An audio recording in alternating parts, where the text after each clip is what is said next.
Sorry. Good evening and welcome, one and all, to our fourth edition of Territories Talk. We want to thank, first and foremost, our guests who are from around. As you can see, our screen is getting bigger because we have guests from almost every overseas territory. We have starting alphabetically. We have Mrs. Shirley Roulston. Did I pronounce that correctly? Close enough. Roulstone. From sorry, alphabetically. My apologies. Alphabetically will be Miss Josephine Gumbs-Connor from Anguila.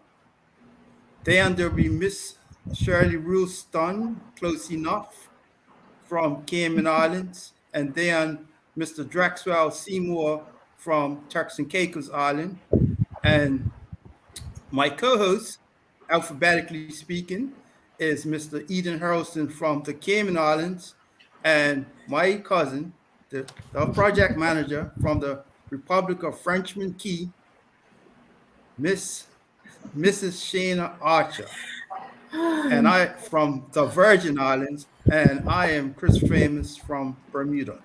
So we want to thank our broadcast partners. First of all, Facebook, uh, CMR Radio in CBN Radio 90.9 FM in Virgin Islands, broadcasting in both the British and U.S. Virgin Islands, and Channel 82 broadcasting in Bermuda. Welcome. And thank you to the hundreds of online persons who have been part of our family for the last few weeks. And we bring you a show tonight that's going to educate you, entertain you, and most importantly, unite the overseas territories.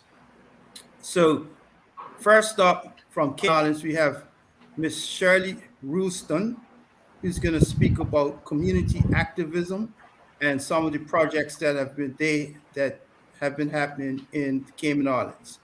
And I bring you the floor, Ms. Shirley Roulston. Thank you very much, Chris, and good evening to all of you from the overseas territories. It's a pleasure for me to be in such esteemed company this evening. I thank you for the invite, and I look forward to this time with sharing with you all. So thank you for having me. So my name is Shirley Roulston, and I'm a multi-generational Caymanian. My family goes back to the first settlers, have a proud, rich heritage here. Been here all my life. I won't tell you how many decades that is, except for a few years that I was in college in the United States. So I went to school here. All of my work experience has been here, and mostly in tourism. And so I was a late bloomer in the world of activism, but better late than never, right? So definitely, as long as you make it to the party. Yes. So in 2018, I was invited by one of the 6 founding members of Cruise Port Referendum Cayman after their first meeting when they got together and decided they were going to do something. I got a call that night and asked if I would like to be a part of it, and without hesitation, I jumped on board. And it was one of the most amazing experiences, adventures, crazy few years of my life. But I wouldn't trade 1 second of it for anything, because it's been a real blessing in so many ways. We accomplished things that we set out to do, and on the way we made contacts and friendships and connections that will be bonded forever. So did you want me to go on a little bit about what Cruise Port Referendum was about? Yes, please. Or do you have questions? Tell us about CPR. CPR, Cruise Port Referendum Cayman, started with 6 Caymanians that got together and said, enough is enough, we have to do something. the cruise port talk had been going on back and forth, all these different designs they were going to have. Nothing really ever got off the ground.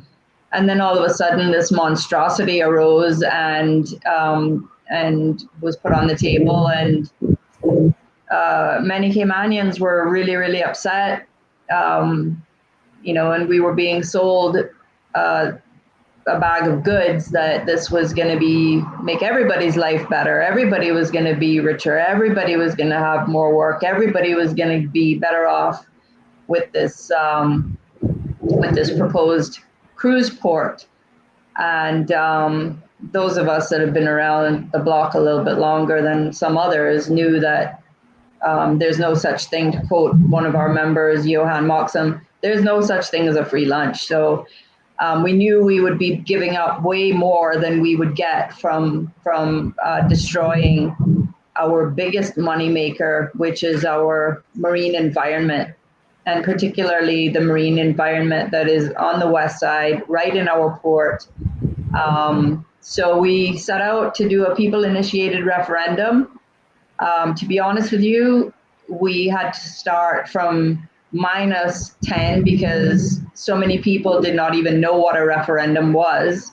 So they didn't want to sign something that they didn't know what they were signing. So we had to educate people on what a referendum was and what this referendum was about, and empower them to make their voice known either way, for the port or against the port. But it would be an opportunity for them to have a voice, which we hadn't had for many, many years.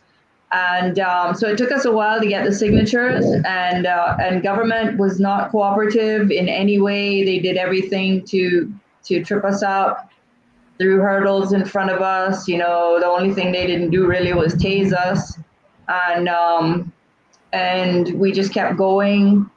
And it was just really amazing that 6 people that I joined forces with, I really didn't even know, but we had a common goal. And then along the way, we got literally dozens and dozens of volunteers from all walks of life that wanted to be a part of the movement and helped us get through this whole process of going door to door, visiting with people, having petition tables, printing flyers to show people, having public meetings, doing radio broadcasts, and we accomplished triggering a referendum. Unfortunately, the government made it an unfair referendum, and since that was going to set a precedent for any future referendum that might come up, we said, no, we can't just do any old referendum. We have to have a proper referendum. So it went through the process of going to court, and everything happens for a reason. Things got delayed. The referendum never happened, but then COVID came, and then that sealed the deal, because if all of this had not happened and happened the way it had, contracts would have been signed, construction possibly could have already started in the harbor and destroyed our environment, which would be irreplaceable. And so to this day, we still have our beautiful, pristine reefs and shipwrecks in the harbor. Everything is we still get cargo. We still have 1 or 2 dive boats that are still trying to operate out there and make a living. But whenever we can get tourists back, that is one of their favorite spots in the entire island. And it's on a side of the island that can be utilized more days out of the year than any other coastline in Cayman. So we're very, very proud of that accomplishment. Very, very proud to still have our beautiful harbor, and our beautiful reefs and shipwrecks out there for others to enjoy, hopefully for a long, long time into the future. Is it still an issue, Shirley? You keep hearing things arise, like every once in a while, like right before the elections, the marine park boundaries were moved, and port anchorages were designated, and and then a new road has been was started to be under construction to come out at one of the boundaries of this port. So I'm not sure the government of today has said it's not in their plans for the next for their 4-year term. So I'm hopeful about that, and hopefully within that time we can all come to some sensible approach. But to be honest with you, cruise tourism is vital for us. I'm not saying that they don't have a place here, but it has to be something that is well managed, well maintained, well regulated, so that we don't have the tourism model anymore that we had that was just spiraling out of control. It was an unpleasant experience for our visitors, and it was a big unpleasantry for people who live here to chase that model and keep developing that model. We actually degraded ourselves and degraded our product by cheapening everything to accommodate the masses, and that's not good for anybody. What was your experience? You talked about needing to go around and actually educate people on what a referendum entailed and why that was their right to have a say in and what it meant. Overall, what was your thoughts on the level of civic education of the Cayman community, and how aware are Caymanians? How aware are we of the say we actually have in this country and the mechanisms that are there for us to utilize our democratic voice?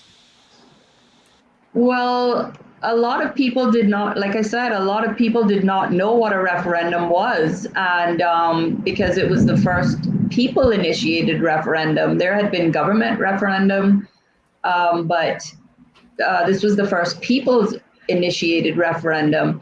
And so people did not know what they were getting into. They didn't want, like I said, they didn't want to sign a petition not knowing, or they said they wanted the port. And we were like, yes, this petition is not against the port, like the government and the media, some of the media are trying to tell you. That was another hurdle, because we were having to fight the untruths and the misinformation that was being spewed from the government and from supporters of the government and some businesses as well. Telling people that all the reefs out there were dead, there was nothing to see, there was nothing left, there was nothing worth saving. So people were very, very confused, and we got a bad rap for trying to do the right thing. But I think if we did that same thing today, it would take us only maybe weeks to get all the required signatures for to trigger a people-initiated referendum, because people are much more educated now on what that is. They are much more educated now on the importance of our marine environment, and that extinction and destruction like that is forever. So I don't think that people would be sold a bag of goods today like they were only 3 years ago. So can I Sorry. sorry, I was just going to ask, because I'm very intrigued by the petitions that you all are having in Cayman. What kind of numbers were you able to achieve?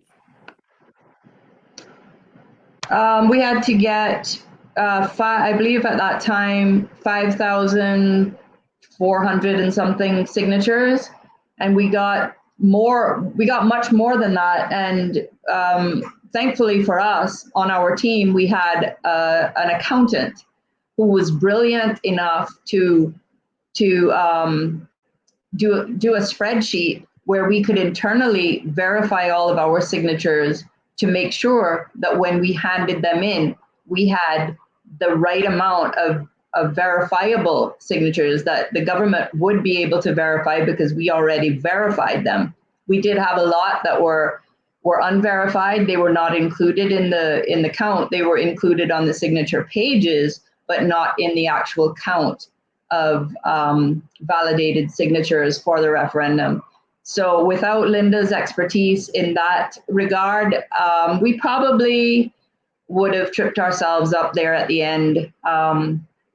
So we owe a debt of gratitude to her for that, having that insight, having that dedication to have that, to do those spreadsheets where it was fail safe. And I don't think the government expected that from a bunch of rascals, to be honest with you. One last question from me, and I don't mean to interpose, Chris, but this is so intriguing to me when you hear Anguila's story. But one other question: what is the population of Cayman, and well, at the time that you were doing your signature collection, and therefore, what kind of percentage, or relative to that 5,400, what's your population like to have created that kind of impact? Well, to this day, we don't exactly know what our population is, which is quite sad. But based on when we were doing the referendum, I think they were saying it was around 65, 67, 75,000 people. So it changed quite a bit. And they're doing a census starting on the 10th of next month to see if we can actually get a handle on what our population actually is, because truthfully, I don't think anybody really knows. It's a guess. I think they've put a figure that they're pretty sure it's around that number, which I think right now is 70,000. But after the census, we should have a better knowledge of what our population exactly is. But it was based on the amount of registered voters. You had to have 50% plus one of the registered voters had to sign the petition, not the population.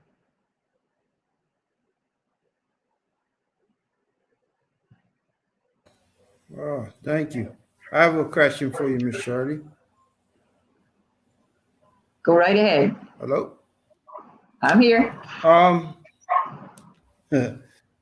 What sort of opposition? Two questions. How did you motivate persons to get involved in this fight for Cayman?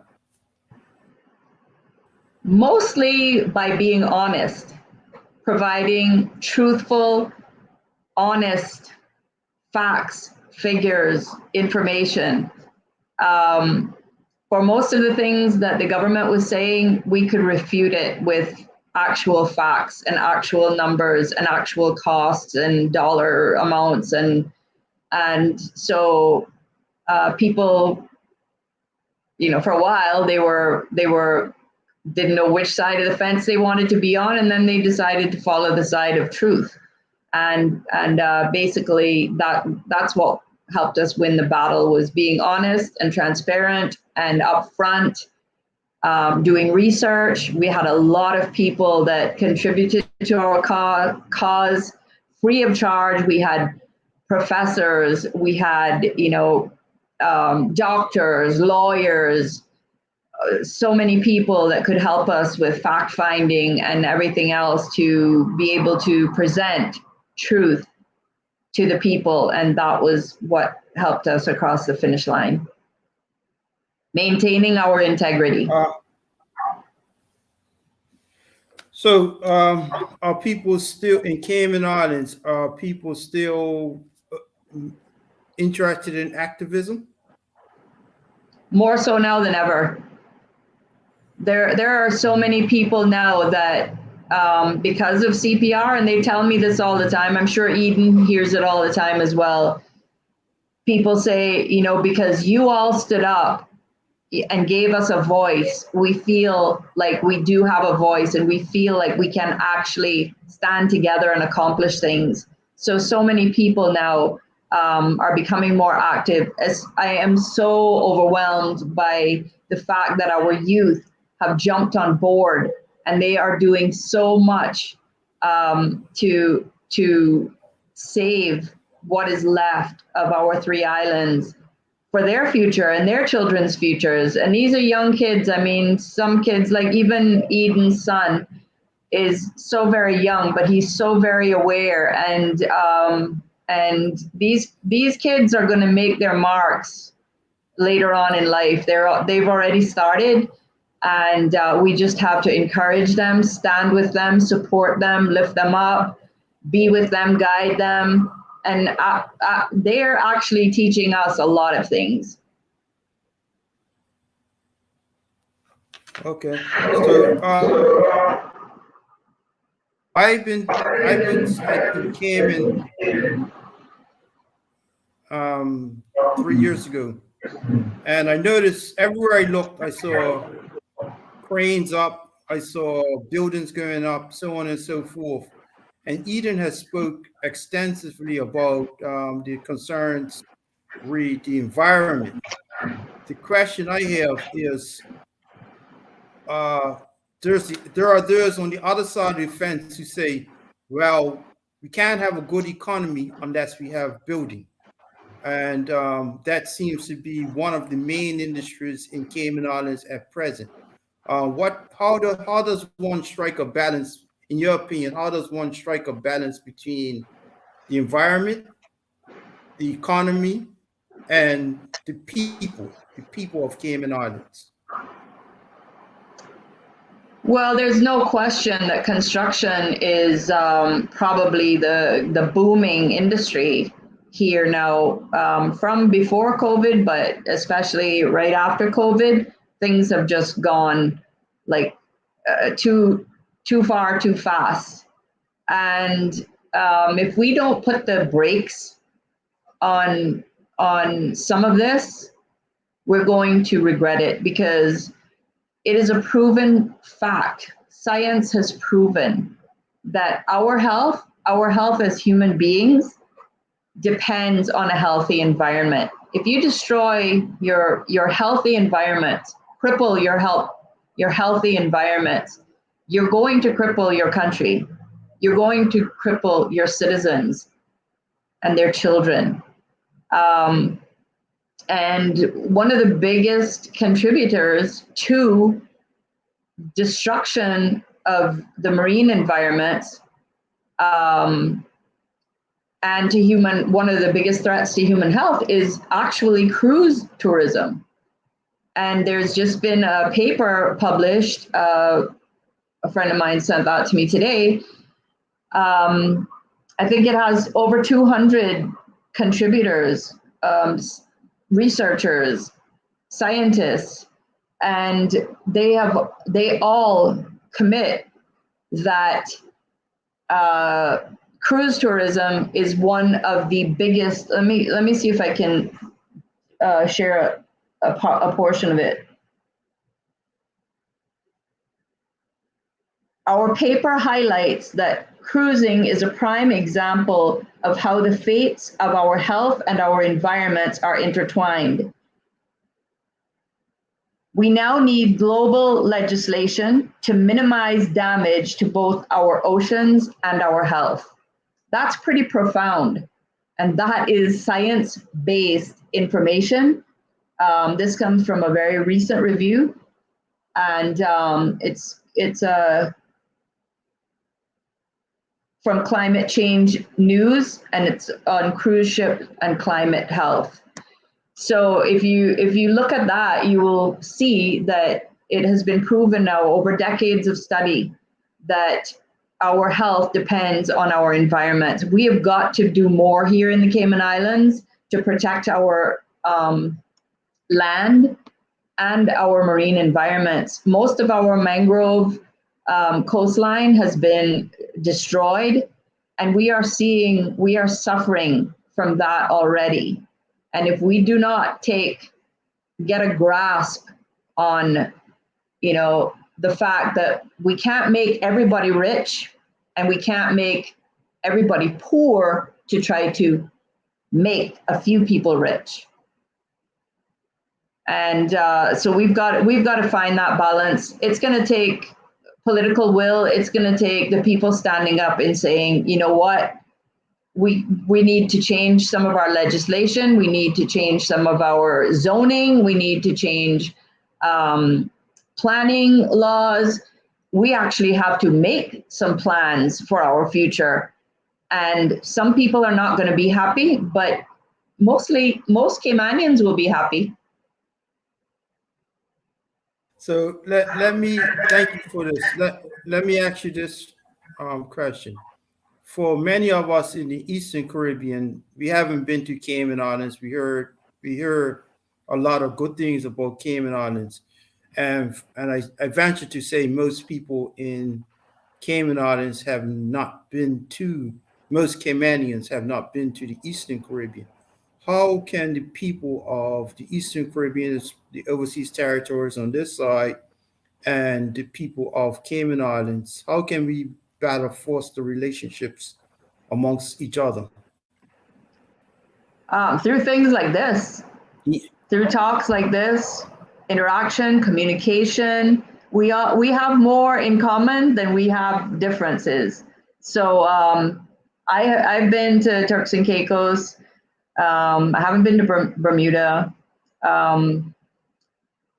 but I've been to several of the other islands, and like I said, we have more in common as people. We have more in common than our differences. Now our territories may be different. Some have hills, some have mountains, some have rivers, whatever. We don't have. We're flat, and but we love what we have, and we love to share what we have. I'm in tourism, and I'm getting worried about what am I going to have left to show visitors whenever they get to come back? Because all of the little hidden gems, they'll off the beaten paths to through the mangroves, down to unspoiled beaches and views. It's all disappearing, and it's all disappearing really, really fast. I think that's a common story in the Caribbean. I think, we're people in this region that are so aware of what we love and what makes us such a special place, and also to the displacement and the certain threats that are going on. It's so true, Shirley, that through this type of communication, we can kind of all wake up to what is so special about being Caribbean people and unite around these commonalities, just find this common ground, Definitely. Oh, Miss Shirley, I want to just commend you. Miss Shirley, sorry, go ahead, Shaina. Oh, okay. I thought I was on mute. Good night, everyone. Miss Shirley, just want to commend you on the courage, because I think a lot of people take community activism for granted in terms of, we're waiting for the first person to stand up and then we might think about coming out there. So I'm glad to hear, though, that the community now is more, I guess, understanding of what it takes to lobby and advocate for change and the importance of it. Because oftentimes, and today I had the conversation actually on another forum about the importance of the community basically standing up for itself and not just leaving everything to politicians, because sometimes you guys actually, we end up on different sides of the fence in terms of saying we have a different vision for our community. We don't agree with this, project, whatever it may be. And that, this is the way that there needs to be more dialogue around it. We had, I wouldn't say a similar situation with our cruise pair project the other day when we started the development, because where it's at, it's not in a environmentally sensitive area, but there have been so many other instances, I would say, where, sometimes development is done without disregard to the environmental impacts. And we feel as if there's nothing that we can do about these types of things. So kudos to you guys. The rascals are doing some good work. One thing you might want to keep in mind, though, when they put when they put piers in, that brings the ships closer to land where the air pollution becomes worse, the noise pollution becomes worse. So even if there's no real beautiful marine environment to destroy, there's other things that you're going to pay the price on. And I really believe that limiting the amount and the size of cruise ships in a port at any given time will be one of the most beneficial things that any of us smaller islands, countries, nations could do, because we can't afford the losses to our environment and our health. Yeah, that's true. It's very true.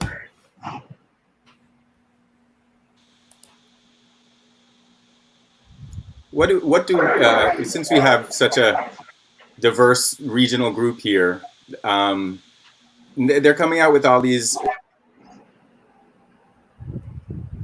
electric and hybrid run cruise ships and cleaner burning fuel cruise ships, and they're smaller.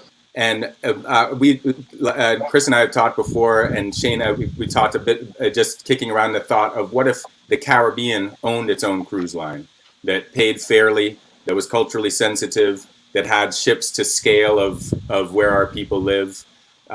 We could own shipping. We could own. Why is it that we have Florida cruise lines coming in and telling us how many people we're supposed to have on our islands? And why, if we get together 21, 23 countries and people, that we couldn't get this together? What do you think about that, Shirley? And open it to the panel as well. Just thoughts like that about us managing our own resources like that are often so foreign controlled. I would support that 100%. I mean, for us to get the full benefit of cruise tourism, I think it would be something that we would have to look into, because we would call the shots, we predict the prices, we designate how many people can be on a ship, how long it can be in a port, how many times ships can visit. And our ships could go to all of our neighboring countries. And so you fly in here, you get the stay over tourism, or you fly into Anguilla, you get the stay over tourism, you jump on a cruise ship from there and you go to 3 or 4 other countries. They don't even have to be one of the territories. But we could really do something innovative and be leaders, that you don't have to have ships that are a mile long and carry 20,000 people to have a cruise ship industry. I think quality over quantity would be something that we could really invest in and do well with. Hi, I'm Drexwell. I'm Turks and Caicos. I just want to, just piggyback on the question that you asked about getting together and having our cruise ships. For me personally, I believe before we even go there, we should decide whether or not, as the Caribbean, is that what we want to be in. I know it appears to be a lucrative business, and if we were to go that route, we have to be very careful about it, because obviously, if you do, you have to ensure you're able to maximize your profits as well, because you'll be competing against these brand names that's out there. I mean, I do like the idea, but I think what we should do as countries, we just need to establish our policies and laws for each country. And whether we own the cruise ships or cruise ships that come from America, they have to abide by what we say. I think that's what we should be. That's the angle that we should be tackling. That we set because what I find is that, for example, in Turks and Caicos, we have a policy that the maximum number of stories for a hotel is three. A developer came and wanted 7, so we went and changed our policy to accommodate them. Then we went and changed it again to accommodate 12 stories. So I think we should set our parameters, what we want, And whether we own the cruise ships or whether it's owned by someone else, they just have to follow the policies. Mm-hmm. I agree. I agree. I agree. Agreed. Yeah. And I think one of the key things that you alluded to, Drex, is, for us here, we're currently, I think we're out for tender for a consultant to help us draft a national tourism plan, because we all have this debate, and I'm sure you guys hear it there, where the proponents for cruise tourism argue, they're the better draw. Overnight visitors, there's that sector that say, no, these are the people who really spend the money. Then we have our yachting sector, which has been amazing over the years, even after the hurricanes in 2017.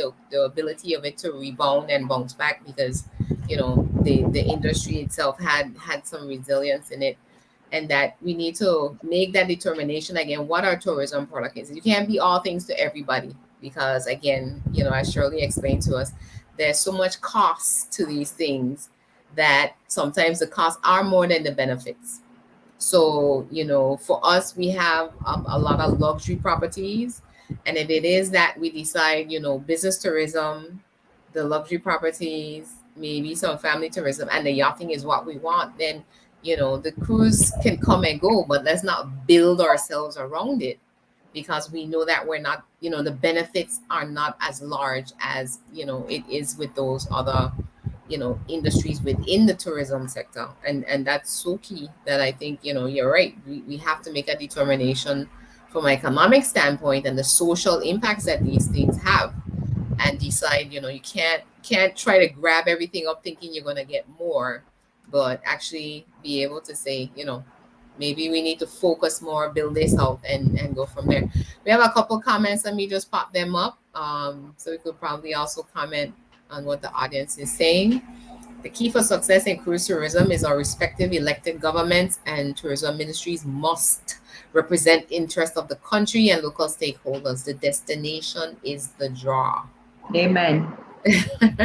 Cruise lines protect their interests and take the lion's share of the profits, while local service providers are fighting each other for the slim margins. Our governments must focus on representing the local industry and service providers at every phase of the negotiation and subsequent discussions. There you go. There you go. We don't get what we deserve, we get what we negotiate. Right. And thankfully, I think we finally have a government that is willing to sit down at the table with stakeholders. Before, like in our previous government, we tried to sit down with them to have dialogue, to get our questions answered, to be involved. And we never even, I think we sent around 9 letters and emails, and we never even got acknowledgement of our emails, much less a response. And that is not democracy. But I am hopeful that with this new government that we have, they've only been in power a few months. We have to give them a chance. Working through COVID and these other crises is quite taxing on them. But I do believe that if the day ever came for us to be able to sit down with them and voice our opinions on changing planning laws, etc., that they would be willing to sit down with the people and listen to what we have to say. And that gives me hope.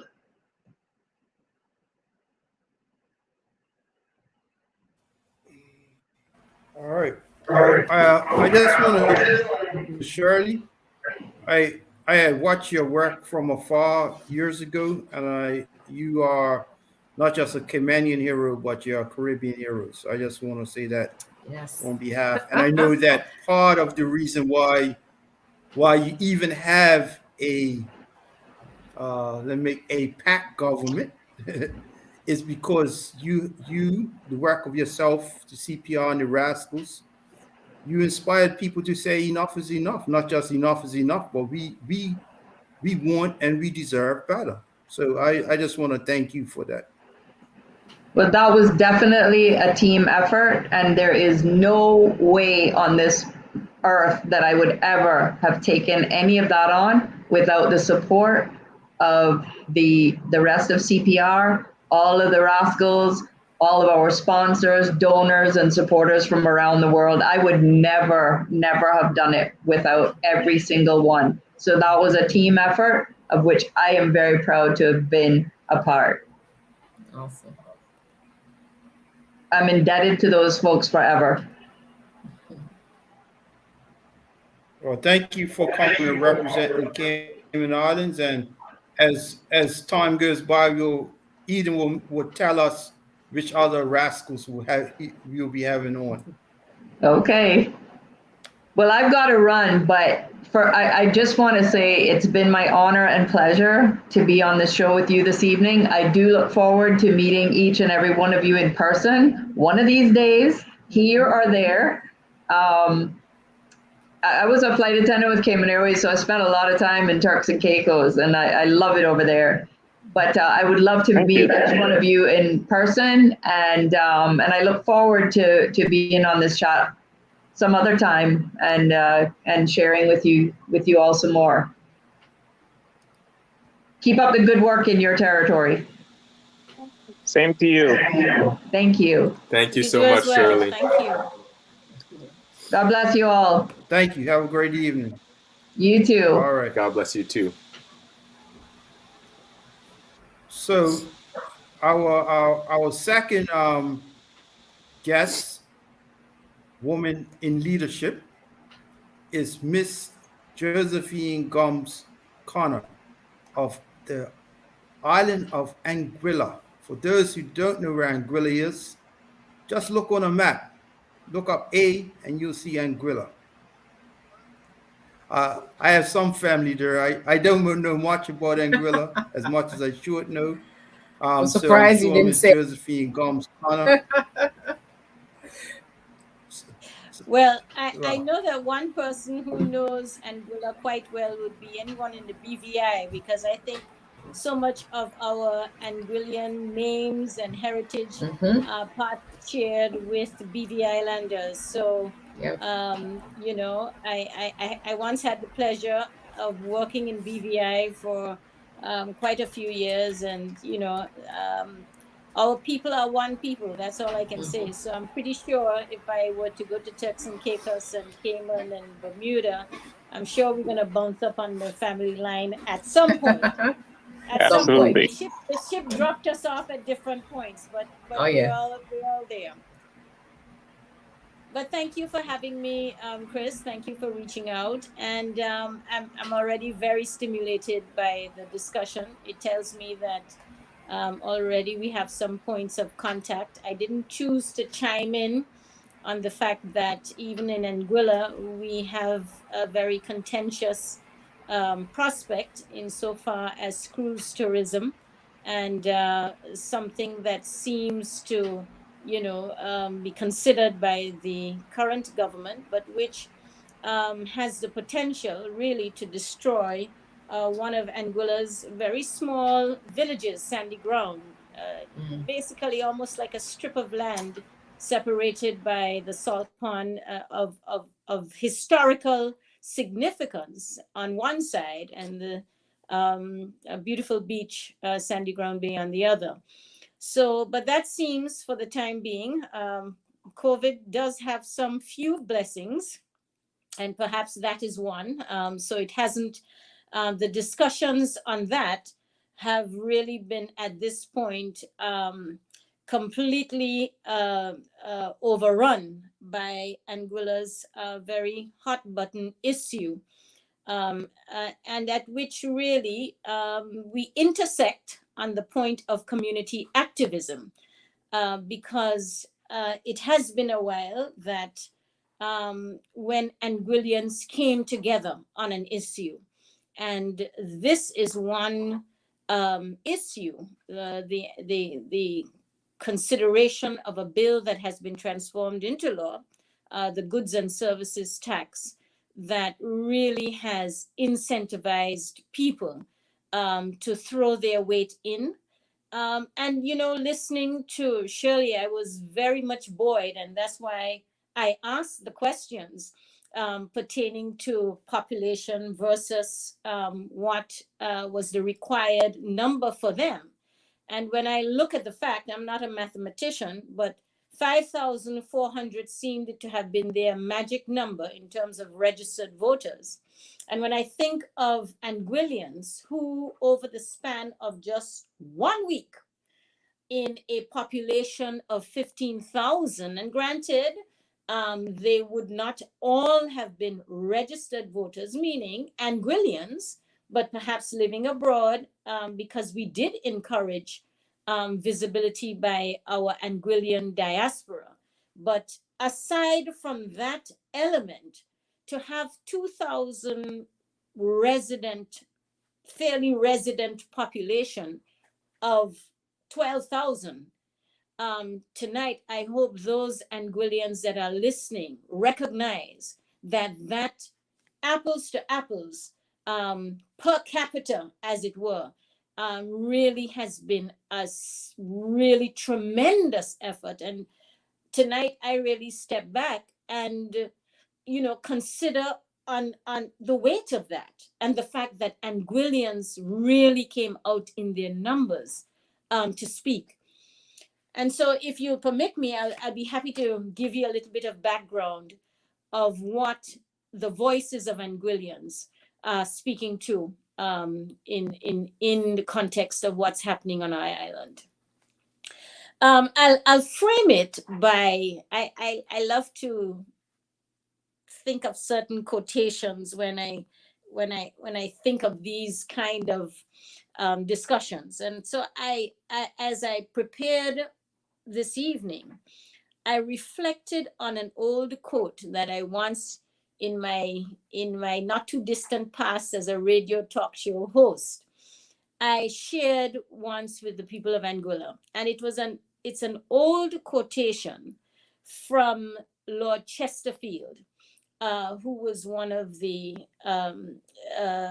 peers in Britain, as it then was. And in relation to a particular bill that was being discussed, he said this: "Let us consider, my lords, that arbitrary power has seldom or ever been introduced into any country at once.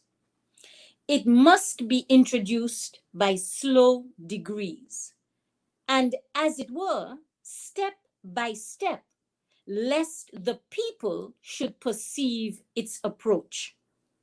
The barriers and senses of the people's liberty must be plucked up one by one, and some plausible pretenses must be found for removing or hoodwinking, one after another, those sentries who are posted by the constitution of every free country for warning the people of their danger. When these preparatory steps are once made, the people may then indeed, with regret, see slavery and arbitrary power making long strides over their land. But it will then be too late to think of preventing or avoiding the impending ruin." Let's think about that a little bit. When governments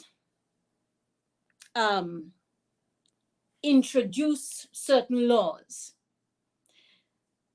there are things over time that, like attrition, they seem to be so innocuous. It's like the grain of sand that bounces around in the sea, or the rock, the small rock that bounces around in the sea, and it seems so innocuous. But by attrition, that rock is broken down into fine bits of sand. And to me, what has happened over time, and perhaps it happens in your islands as well, but our liberties, our cultural heritage, the things that we hold dear as a people, individually and as a people in our own countries is being constantly diluted. And so in Anguilla at the moment, this is more than just a small rock which is pounding at the doors of Anguillians. Here it is that a bill is being, or law has been passed that radically changes Anguilla's business life and radically will impact the very lives of Anguillians. And it wasn't something that we didn't see coming. We saw it coming, and we reacted as a people against it. It is remarkable, perhaps, that we have a new administration. And that administration, when they were on the campaign trail, promised the people, told the people that this was such a damaging piece of legislation, that it should never happen, and under them it will never happen. It was a solitary point that the people believed. And less than weeks, I should say, within coming into office, documents were signed that paved the way for the very thing that Anguillians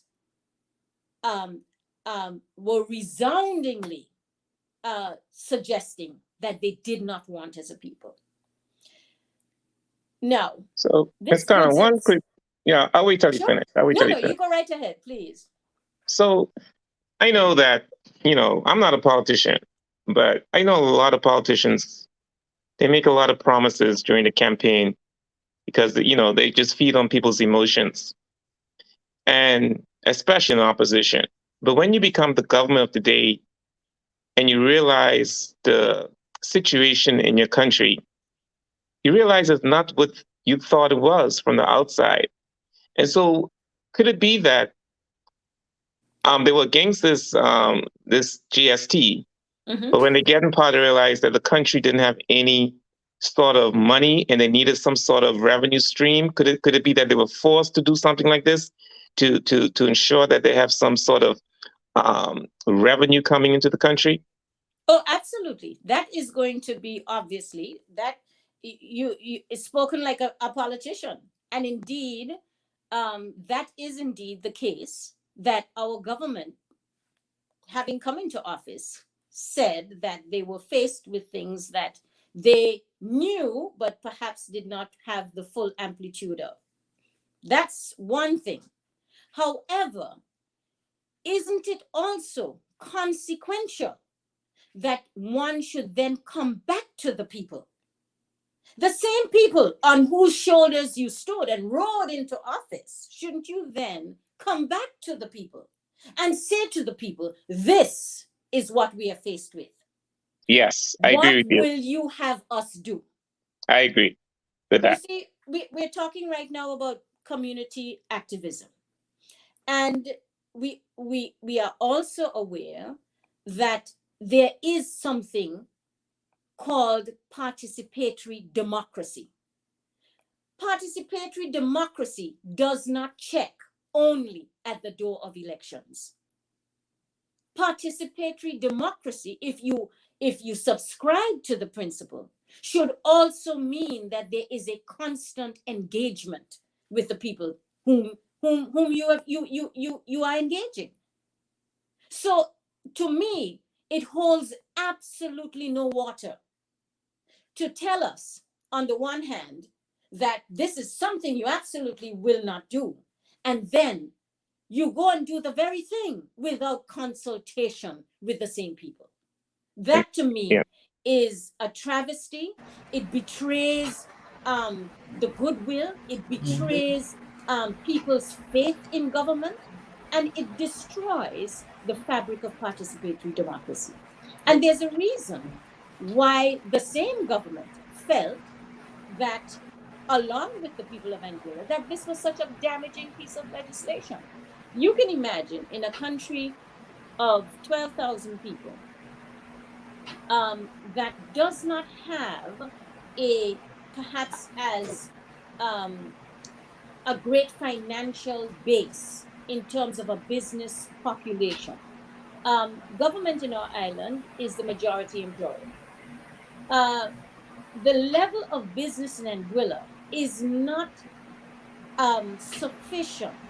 And this is not simply a rebelling against, let's say, paying taxes, but this has to do with the fact that people are seeing all across the spectrum of civil society that the act itself is far so intrusive. It creates such largest powers.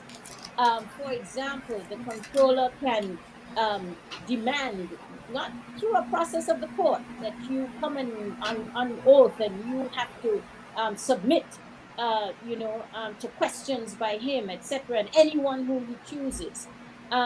It allows in the act, for example, for them to confiscate your computer, your this, your that, without having to go through legal processes.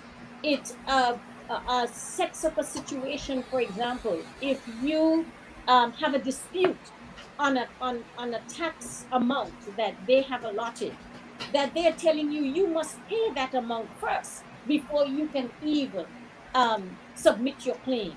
And so there are some radical shifts that are just in the tenet of the act itself.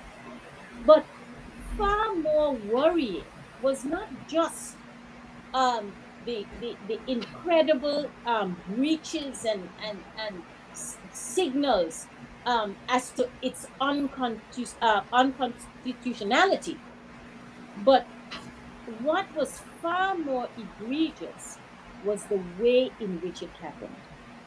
And this is something that the community as a community rose up with one voice, and within on the first occasion when the community even heard that they were going to the house for the first reading, within 3 days accumulated over 1,500 signatures. The government proceeded, that went through. The community remained agitated, and when there was a signal that there was going to the government would be going to the house for its passage, people were standing guard. And two things happened at the house. First of all, two ministers of government voted against the bill, which their votes, together with the votes of the opposition, constituted the majority in the House of Assembly. The government, or the remaining parts of the government, recognizing that, when a question by one of the opposition members as to seeking a division of the vote, which would then mean that each member had to say yay or nay to the vote, it created a problem. The problem being, or what should have been considered by many as a problem. In our Constitution, we have two sitting members of our legislature who are ex officio members. They are appointed by the governor. That is our Attorney General and the Deputy Governor. We are aware as citizens that they are members of Parliament under our Constitution. However, it isn't the fact that they are members that is in issue. It is the fact that on such a highly contentious bill that even tugged at the fact of, or tugged at two ministers of that government to say, hey, the people of Anguilla do not want this. And we recognize the damage that it could do to the fabric of our community. Notwithstanding that, two members who are appointed by the governor, and therefore their allegiance is to the governor, felt empowered, notwithstanding that set of circumstances, to have voted. And Williams see that as an affront. And exactly what I have referred to as that Lord Chesterfield quote, that is a bit of power that, yes, you may have it. No one is questioning that you have it, but is how you have used it. And you have used it against the interest of Anguillians, because you used it against the majority of the elected members of the House. And that's one of the limbs on which activated the people of Anguilla. Yes, Thomas. Yes, point of clarity. Did I hear you correct in saying that two, not one, but two ministers of a sitting government voted against a government bill? Absolutely, they did. They did. Of course, we know that raises, as some have been, and I should not say some, the governor, by way of response to the citizenry, has, of course, relied on the good old principle of collective responsibility. So, of course, by those two sitting members of government having voted against the bill, does raise the question, of course, of collective responsibility. However, balance. The fact that they did, and the fact that they did relative in time. This matter, this House of Assembly started at something just after 10 in the morning. By afternoon, several hours before the votes was taken, those two members in their presentation signaled that they were going to be voting against this bill. Now, shouldn't that have corralled somebody to say, we are talking about governance? When we talk about good governance, who are the beneficiaries of good governance in any country? It is us, the people, not you, the politician.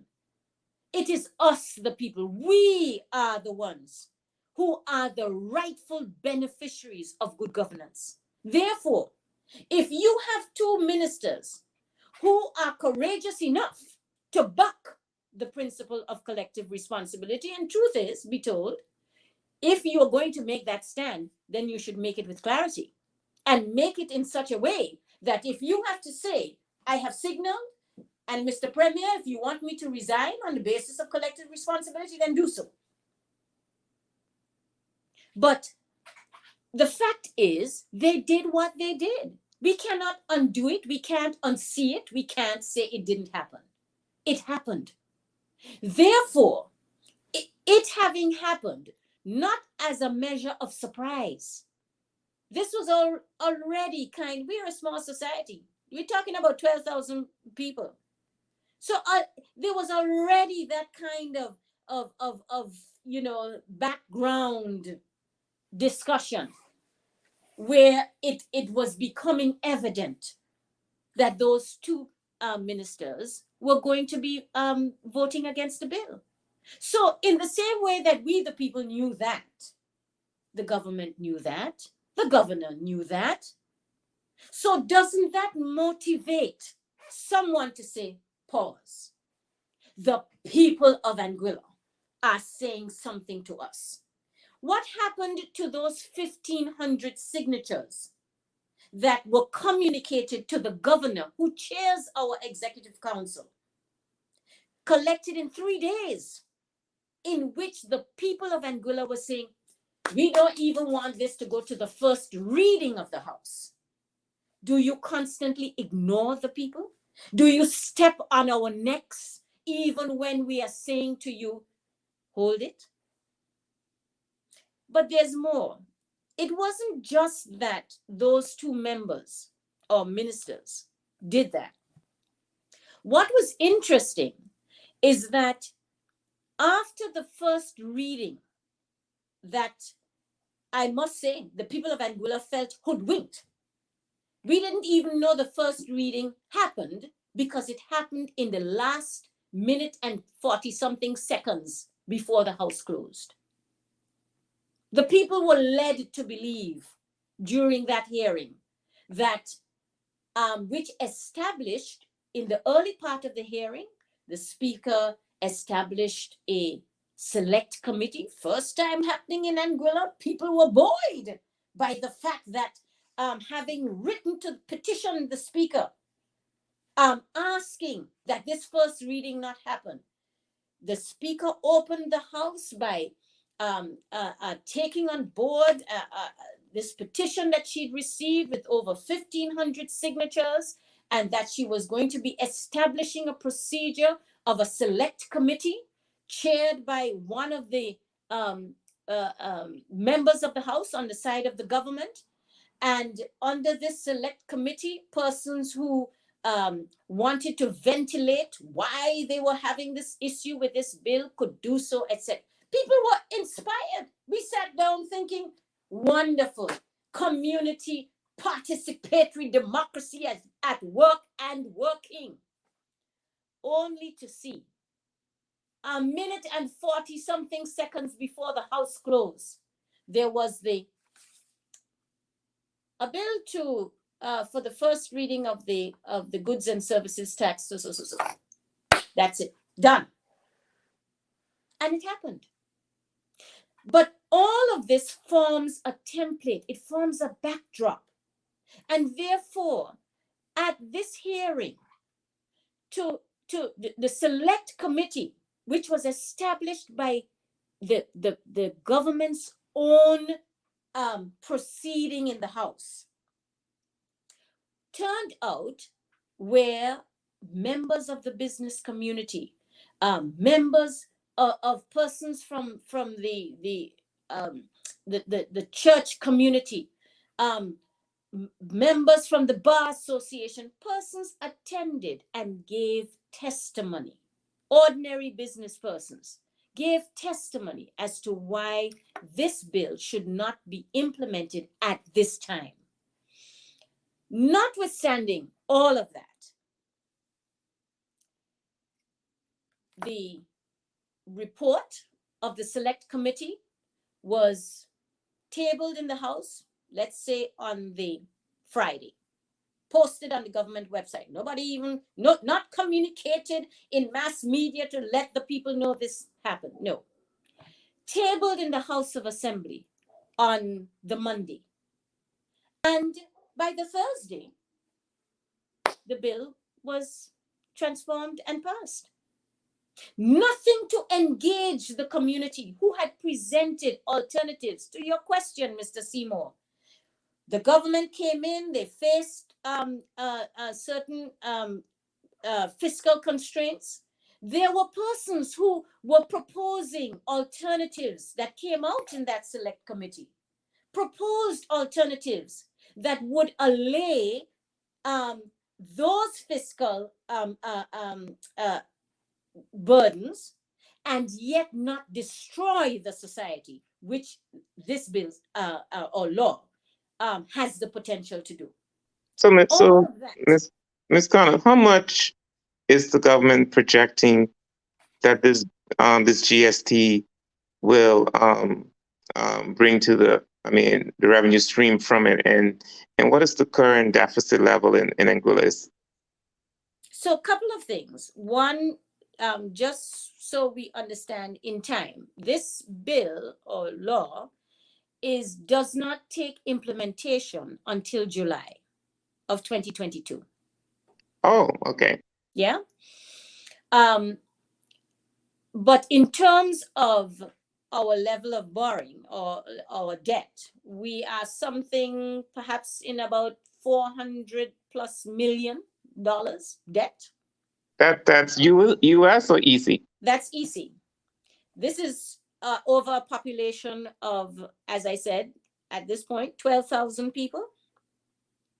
So we're talking astronomical. I don't know if you've had a history of a little bit of what Anguilla has happened in Anguilla. We had the failure of 2 banks. There has been no accountability for how that occurred. Not even the most intellectual person in Anguilla can tell you how it happened, because the banking report that came out of that has been kept completely secret. And so the average Anguillian has no idea. There's been no findings shared with the people of Anguilla as to why that has happened. All that we know is that there was this failure. Those who are responsible under the Constitution for our fiscal ramifications, i.e. the governor, everybody washes their hands off of it. And the only people who have to now service this debt are the people of Anguilla. And as one governor told us, the option that was exercised by the government of the day will affect Anguilla for generations to come. So we put that in the mix. So at the end of the day, it's interesting that when we talk partnership with our partner, the British government, when there are things, the screw-ups and the mess-ups, there are those who, like Pontius Pilate, wash their hands. And it is unfair. It is deeply unfair to the people of the country. Absolutely. Who are supposed to be the beneficiaries of good governance. It doesn't wash with me. It doesn't wash with a lot of people in Anguilla. And therefore, you cannot wash your hands on the one side and at the same time put the yoke and the burden at such a level, nothing incremental, at such a level that you literally eclipse the life out of Anguillians. It can't work. It won't work. But that's what we are facing at the moment. So you said the tax isn't going to go into effect until next year, but what's the percentage? What's the rate that they're looking at implementing? 13%. And this 13% is not isolated. This is 13% on 17 taxes that have occurred. During this COVID period, we had COVID period. Our hospital bills have been increased. Hospital services have been increased. Some by 100%, some by 40%, some by 60%. Our electricity bill has moved. Initially was going to be an increase of over 300%. It meaning from like 8 cents a unit to 40 something cents a unit, which has now been just tempered and rolled back to 25%, to 25 cents. So we're still talking about 100 and something percent. Wow. Wow. I would have think that if they implement GST, they would, start low. And they would start low and also remove some of the other taxes. Yeah. Our port fees, customs duties, everything has been inflated. Yeah. The people of Anguilla, I'm not ashamed to say, because these are what these forums are meant to be. We're meant to be open, straightforward, and direct. Our people are suffering. Bread in Anguilla has increased. Bread. Right. So we are touting a luxury tourism, but our people are on the brink of poverty. Miss Connor. Yes. This is amazing. I mean, I'm definitely realizing that politics is certainly a thing that Caribbean people have in common as well. That's for sure. As it's astounding to hear what you're saying. Two questions. Have in response to this, have you galvanized into an organizational body, an NPO of some sort, or and given yourself an identity as people who are standing against this tax, or addressing the greater governmental bad governance that's going on? And the second question is this resulting in public demonstrations? Do you find people ready to carry picket signs and placards and stand in front of government buildings to demand some attention to this matter? So thank you for asking that question. We have in the past utilized what we have, the kind of rubric, the concerned citizens of Anguilla. And we have operated under that mandate in the past. However, we are making strides, actually, very definable strides to kind of concretize that into a full-fledged association. And we are doing that because we are also making sure that we are taking the preparatory steps, because GST is not something that is going to fall away. This is an active, live, and heated and current discussion. And therefore, the community has said to, I'm just one of a quartet of representatives that approached the governor. So I'm just part of those other, another 3 other persons who took that bold step to ventilate this issue. But the people of Anguilla have responded in a resounding manner. And we will not be displaced, even by some of the responses that we get from have gotten, I should say, from the governor. A kind of rhetorical regurgitation is what we've labeled it as, telling us that, the deputy governor and the attorney general have the right to vote. We know that's elementary. It's in the Constitution. It's there for all to see. That's not our issue. The issue is, how do you use your power? And how do you use your very power against the interests of Anguillians? How does, for example, our Attorney General, I mean, we all like to be regional, but even in being regional persons, we have to recognize that there are certain things that perhaps we should allow the people of that island to determine for themselves. Our Attorney General is not Anguillian. How do you feel invested, emboldened to come out in such a manner? Collective responsibility not being something that caught you by surprise. It was something that you had the opportunity to repair back into the governor's offices and have that discussion, because the tables changed at the point at which those 2 ministers took a position. Yeah. The tables changed, and there was time. There was time. If the interest, if the value of the Anguillian public were really on the table. And we're not on the table. We're being treated as though we're shunted, as to the wills of those who have washed their hands from our debt. And we will not go quietly into the night. Good. So I have an update. I don't know if you want to make reference now to the letter that was sent to the Minister of State, Foreign, Commonwealth and Development Office.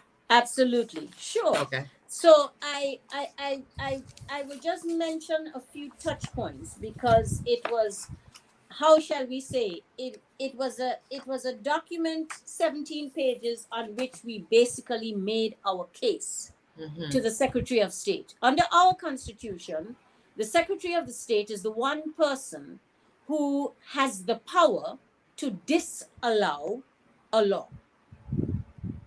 So, with the stroke of a pen, if he so wished, or as in this case, just at the time of writing, was just on the cusp of the reshuffle of the British cabinet. True. So the new Secretary of State is one Miss Elizabeth Truss, and as thoughtful citizens as we are, even in the heat of battle, we allowed at least a period of a week and a half that she may get her bearings, get her footings, before the people of Anguilla refer her to what has been sent to her predecessor. So this letter, That change just of the new Secretary of State just happened, right? I just saw an article in the Anguillan about September 27th, and so that's correct. That's correct. Okay, thanks. Well, the newspaper was printed on the 27th. I believe that she took office. It may not have been more than a few the days 15th before or something like that, or something like that. Yes. Okay. So we've allowed a few days, well, so that she can be grooved in. She's not inundated, obviously, but giving her sufficient space that there will be some update and some attention given to Anguilla, because we are and have made out what we think is our case as to why she should not feel comfortable allowing this law to stand. And so just a few of the touch points. I think I've already shared with you that obviously we are concerned about the use of the Attorney General and the Deputy Governor to exercise what we call almost the nuclear option. You bring them up to shore up your position when in fact they hold roles that should never be politicized. And that's what they did by taking this active vote. They politicized their what is their role and function constitutionally. And so that was one of the issues which we brought to her attention. We brought to her attention basically as well the fact that fundamentally there was a breach of the consultation process. And all of us as citizens are entitled in our under our constitution to due process. And in this case, the fact that you set up a select committee and then at the same time you ignore that select committee, the government essentially says, well, yes, you all had it, you said something, but we are passing this bill regardless, is an affront to the consultative process. And we have certain case law emanating out of our jurisdiction in which it was reiterated that when once you are, there's no necessarily, having public consultation is not necessarily a legal requirement. However, when once you embark upon it, it must be carried out properly. To be proper, the consultation must be undertaken at a time when proposals are still at a formative stage. And it must allow those to whom are being consulted to be able to give intelligent consideration and intelligent response. An adequate time must be given for this purpose. So if you have out of this select committee persons who have brought alternatives to you, who have brought significant information that shows that this act is either flawed in terms of how the construct of it, or that they are presenting to you those fiscal alternatives, Mr. Seymour, that would allow the people of Anguilla to have that space to be able to operate in a business sphere that was equitable, then how do you just ignore all of that and go ahead and pass the law? That's not consultation. Yeah, I'm really sorry to hear what you guys are going through in Anguilla. We've had our share in Turks and Caicos. We still have our share. But you mentioned alternatives, and so when you look at the alternatives, I'm assuming if you are successful in fighting this bill, you have some solid alternatives, right? Absolutely, we have alternatives on which there should have been engagement. If you feel that the alternatives are no moment, engage, so that we can look at the same paper together and see whether there is water in what we say. That never happened. There was never an evaluation of those alternatives. But the British want this bill, they want this act. Our government, hamstrung and not coming back to the people to get the defenses behind them, flitted on their own, and we know how those things work. We know how those things work. We are in a colonial, you can call it neo-colonial position, but that's where we are. That's where we are. And there's always something that entraps us. In our case, it is debt. But if you are faced with debt, which means you are positioning us, because remember, I told you, those who are responsible for Anguilla's fiscal position is in the hands of our governor. But at the pivotal times,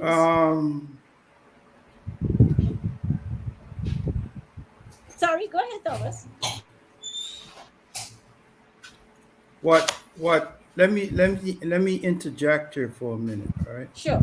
As you said something which is a segue to the reality that we're all facing. We are colonists, right? The word overseas territories is It's just just a nice address. word It's for just what we are, addressing. right? The British, in their infinite wisdom, they know that what position, financial position, each of one of these colonies are in. And for them to propagate legislation and to have the governor and the governor's acolytes to force this through, they know what this is going to create for Anguilla. It's going to create migration out of Anguilla for Anguillans. If your bread is going up, your electricity is going up, all your other things are going up, and your price and your pay scales are stagnant. That's there's only one net result out of that, and that's for our people, the Anguillan people, to migrate out of Anguilla, and for them to bring more people into our territories. So Well, we Thomas, can you we have can hit we the can nail. ventilate all we want, but Of course, we know what the real deal is. you have hit the nail on the head. The reason why today our population is 12,000 and not 15,000 is because already over 3,000 people have migrated. That's a fact. And this is why it's deeply concerning where we are in Anguilla now. Because as I often say, when you have made the circumstances such that our own innate population can no longer reside comfortably and have a living in our own home, who are you making room for? To whom do you make the room? Because if we cannot, as an indigenous population, occupy our own territories in which we can make a reasonable living, then who are you making space for? In this whole banking failure, and Williams are losing their homes left and right. And when I tell you I'm not inflating this, I'm not. Any Anguillian that's listening to me now knows that I'm speaking the absolute truth. This was a banking failure in which the one thing that we do know is that Dr. Ralph Gonzalez, who was at one time the chairman of the regional or OECS body, was perhaps the only person of that caliber who gave us a sense of why our banks fail. And he spoke to the fact of essentially misgovernance. So he spoke to the fact that there was, he used three concepts. They just can't remember right at this moment. But essentially, it was saying that there was incestuous lending, there was, bad governance within the banks. And, at the end of the day, it comes back to who are the people who lose as a result of these big failures? Who loses? And instead of there being an interest, and that's why when at some point we start to talk about partnership, I always tell our people back home, this concept that we are partners with the UK is always put to the test when we are at odds with them. Then we determine if we are really partners, or is this the case of superior and inferior? At a point in time when a bank's failures, two banks failing, which is not ultimately the actions of the individuals, do you simply penalize the individuals? Oh, her Wi-Fi just dropped. Okay, Chris, her Wi-Fi dropped out. I'm wondering what the British took over. I know she got British she got shut down like that, Chris. You never know. I'm wondering what the foreign investment rules are there, because that's like we don't have bank failures going on here, but we're experiencing a brain drain, and along with, because cost of living and everything like that is getting much more difficult for young people to come back from university, start families in this. Right, and this seems to be something happening around the Caribbean, dependent on the cause of it or whatever, but a commonality. I'm wondering what the laws on foreign investment and foreign property ownership and things like that. I wanted to ask Mr. Seymour about that in Turks and Caicos as well. Just wondering what's happening around the Caribbean in regards to who's buying up the people's land, who is leaving, you know? So in the interest of time, because we have folks in Bermuda who it's 10 o'clock in Bermuda who are tuning in, I would like to introduce Mr. Drexwell Seymour, my brother, not my blood brother that I know about. But we've been friends for quite some time, and for years he has been contributing on Bermuda radio on issues to do with Turks and Caicos and the overseas territory. So I just want to welcome him for the first but not last time, to Territories Talk, on the online version of Territories Talk. Well, thank you very much, and I appreciate this opportunity to talk on behalf of the Turks and Caicos. Before I start, I just want to comment on the question that was asked about the land ownership. Well, in Turks and Caicos, it's flexible. Anyone can purchase land in Turks and Caicos. There are no restrictions, except obviously if it's crown land, that's a different story. But any other land is purchased, and our real estate market is booming, and it's being brought mostly by foreigners. Most of the locals, we cannot afford to purchase the land. In fact, the prices of the real estate have escalated. Since COVID, and so it's a big issue for us. Huge I just want to put that in there to you. And I also want to add to Anguilla. I mean, I don't know what it is, the population, but I will tell you in Turks and Caicos, um, I know you mentioned about the reduction of population from 15 to 12. Well, in Turks and Caicos, we are outnumbered. Only a third of our population are Turks and Caicos Islanders. 2/3 are Wow. outsiders. So we are under And a major what threat. is the population there, Drex? We believe it's around, the census was 38,000, I think, but we believe it's around 45,000. So you're We saying can that navigate there are a true picture. so you're saying that there are 15,000 Turks and Caicos Islanders and 30,000 non-Turks and Caicos Islanders. That's correct.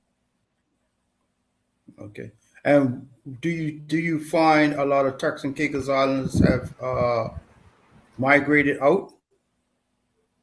We, since the UK allowed the overseas territories to migrate there, live freely, a lot of Turks and Caicos Islanders have embraced that. We probably have about 3,000 to 4,000 Turks and Caicos Islanders who have left the Turks and Caicos Islands and migrated to the United Kingdom. We have So families, it's roughly not just students, parents that move with their children. So it's a big drain. And I'm so afraid, roughly I don't about even the know if same something will come numbers. back. Because, once you go in the city, you start working, making money. I mean, it's difficult to attract people to return to the country unless you're very patriotic. Yeah. Mm-hmm. So roughly, if you so roughly you've lost the almost equivalent amount of percentage wise as persons in Anguilla. More or If you less, take yes. if you take out non Yes, correct. Caicos Islanders, you're saying you've lost 4,000 Turks and Caicos Islanders. That's correct. Okay.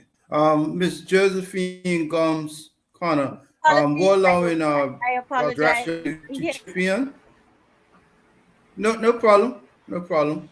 We thought the UK had shut you down. Say it again? No, I missed that one. Yes. That's what we thought the UK had shut down our internet. Oh. You know what? They may. You never know. I tell you, they don't miss a beat these never days. know. They're watching no. and monitoring Not at all.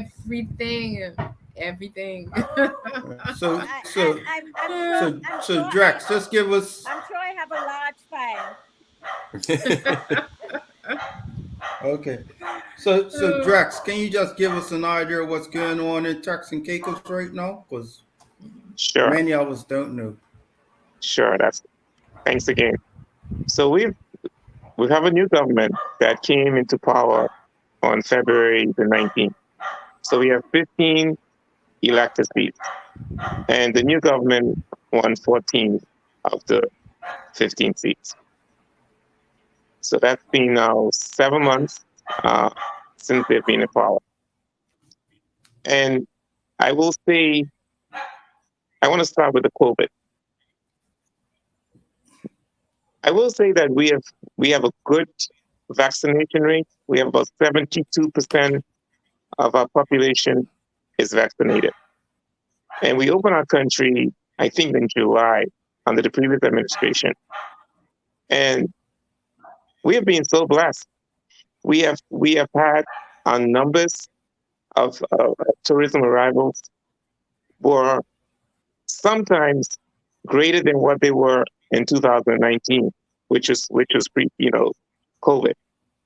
And so we have seen a tremendous increase in arrivals. I don't know if it's because other countries have not opened it yet, for example, like Cayman Island, but we're thankful that we have that opportunity because tourism is our main industry.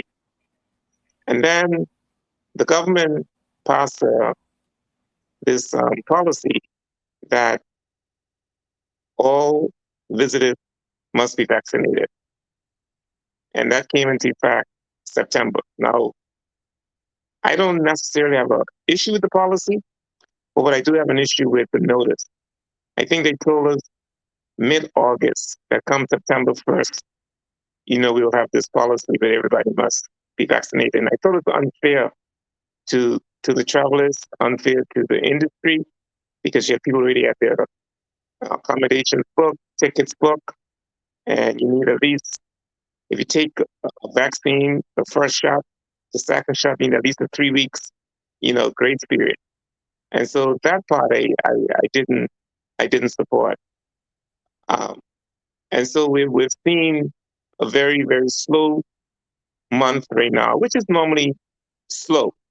I mean, obviously people reduce because of the vaccine, but I believe that October, November, we will see people returning, because most of our guests are coming from Southeast US, where their vaccination rate is around 65%. So from the COVID point of view, I think we are okay. At the moment, we have about 50 something cases. At one point it was 100 and something, and now we're down to 50 something. So we are okay with that. Now, in terms of our immigration, we continue to have major issues with security issues in our country. I'm quite sure you've seen in the United States of America, in the Bahamas, where they continue to have I'm looking for a word to use, where you have patients who are coming to the country illegally on sloops. So we face that. It's a big issue for us. In fact, about half of our population are probably Haitians. And we have this big issue where they're coming here, and we have to pay this huge repatriation fees to return them to Haiti. And so our security is threatened. And that is one thing that we have been trying to enlist the UK help on, to help us to protect our borders, because it's out of hand. And as a result of all these individuals coming to the Turks and Caicos Islands, they're illegal, they are hiding, we have an increase in shanty towns. It's even though we say, we're beautiful by nature, which we are, we have this high-end destination. But on one side of it, we have a significant amount of shanty towns. So we are faced with that issue as well. And I'm hoping that it can be addressed as soon as possible, now that we have established the Department of Housing. This is new. I think it was established last year sometime. So hopefully we can address that issue, because it's really out of hand. I think they are major issues. I think that's a major issue. So let me ask you this somewhat rhetorical question. In all of us live in relatively small islands, and all of us know, okay, I know Eden, I know Shaina, I know Josephine, I know Drex, but I see somebody I don't know, and I see this person is working or living somewhere. If half of your population or I shouldn't say half, but a significant portion of your population legally, is there no political will to sort this out? It's a great question, but it's a challenge. We do have some persons from the Haitian community who are Turks and Caicos Islanders. We have some politicians, in my opinion, who don't want to make a move because they're concerned about re-election.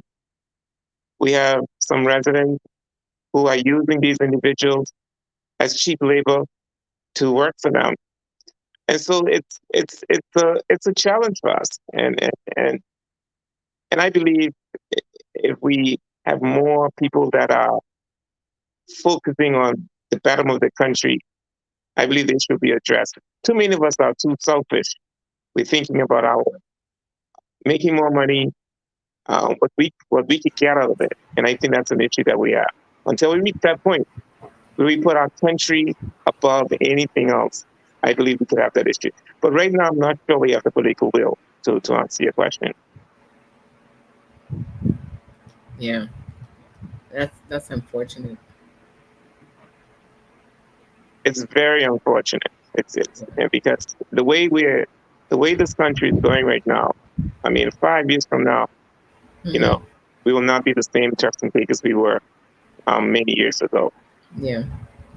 And it's interesting that you highlighted that, because when I saw the news and saw about the situation at the border of Texas and Mexico, I'm like, how did they travel that distance? And I'm like, when persons are determined to do something, they make a way.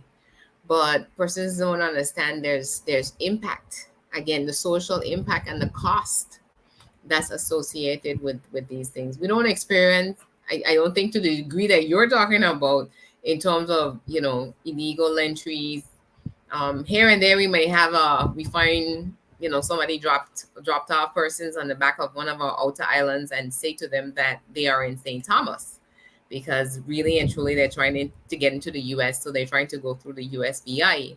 But the Coast Guard does a very good job when it comes to protecting their borders. So, smugglers don't want to take the chance, so they will leave them here.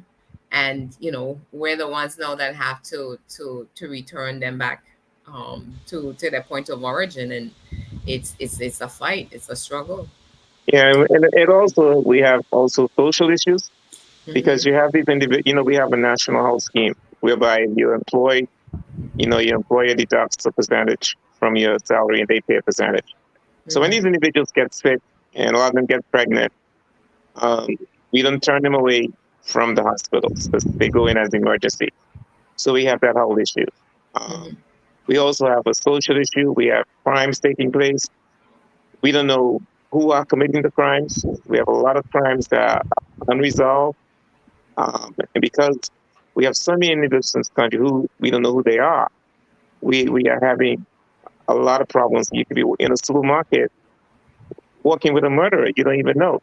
And so we have a lot of spin-off issues as a result of this immigration issue that's out of hand. Okay. And you mentioned, because I'm assuming your governor, like ours, is responsible for national security, and you're saying they're basically being mute on this situation.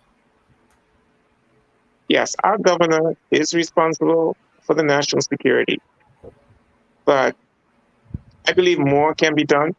And I believe that there's a lot of empathy from the British towards the immigrants. That's my interpretation. I think unless our elected politicians put fire, I believe we'll see a move. But I believe there's a lot of empathy from the British, towards these individuals. And do you have an active Coast Guard, or that is? I mean, what is the border control like and for the initial problem of the sloops arriving? We have a Marine branch of the police that are always monitoring. I think the previous administration, I believe, signed an agreement with the Bahamas, whereby they will help monitor the waters. And then the U.S. Coast Guard also help us a lot in identifying when these vessels are coming. And I must say, recently, we've been able to intercept them before they arrive at land. But there were times where we were not able to intercept them. But we've had a number of successful cases whereby we was able to intercept them and return them. Okay.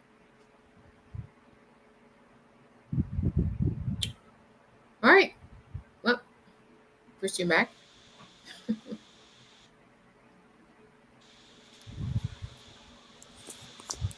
And I saw here that that Mrs. Connor had put up that the alien land holding license fees have been lowered, and they're having a lot of foreign investment, just like we were discussing when her online capability got cut.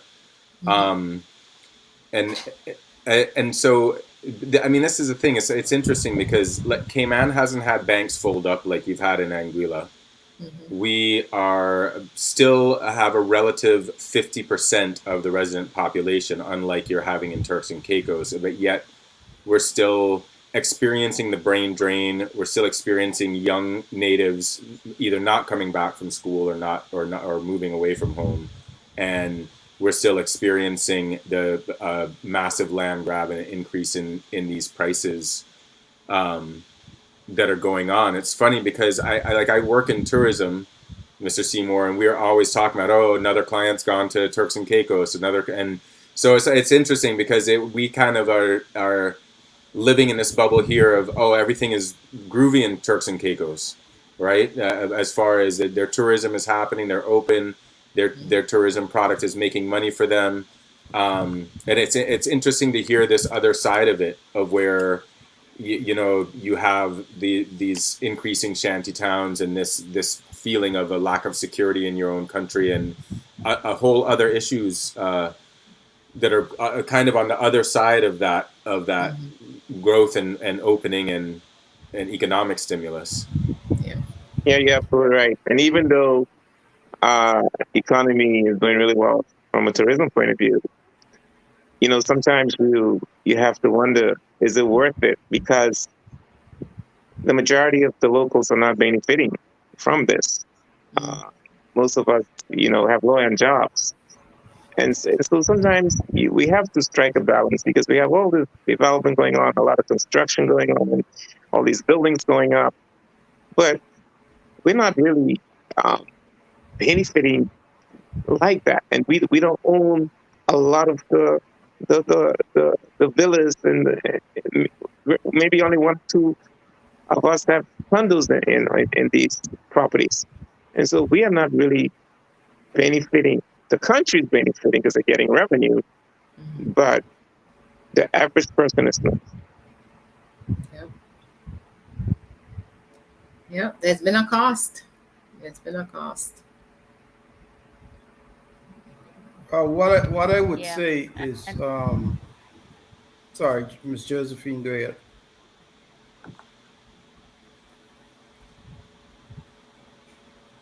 No. You go ahead, Ms. Josephine. I was agree. I was just nodding my head at the fact that. Can you hear me? Yes. Yes. Are you hearing me? Yes. Yes. Yeah, we're hearing you. Yes. No, I was just saying the fact. And in Anguilla, as we're not enjoying the managerial jobs. It's a constant complaint. We are not controlling the gateways to our tourism portals, so to speak. We are not controlling and obviously hardly any hotels. So we too understand that kind of scenario, Drexel, of which we speak, and it's something that when you think, for example, in Anguilla, where we market high end tourism, and yet our not are not the persons who are on that top.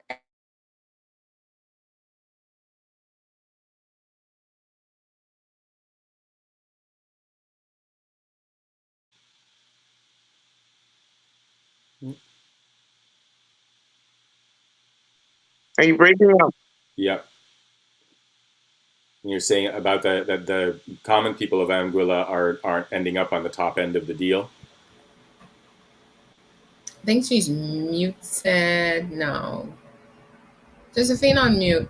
Somehow it seems to have muted you.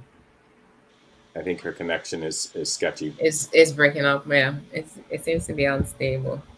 But I can definitely agree or relate to an extent in terms of what both Drexel and Josephine is saying, because I remember a few years ago observing in the newspaper an ad running for a general manager for one of our high-end resorts. And I mean, it was in there for almost a year.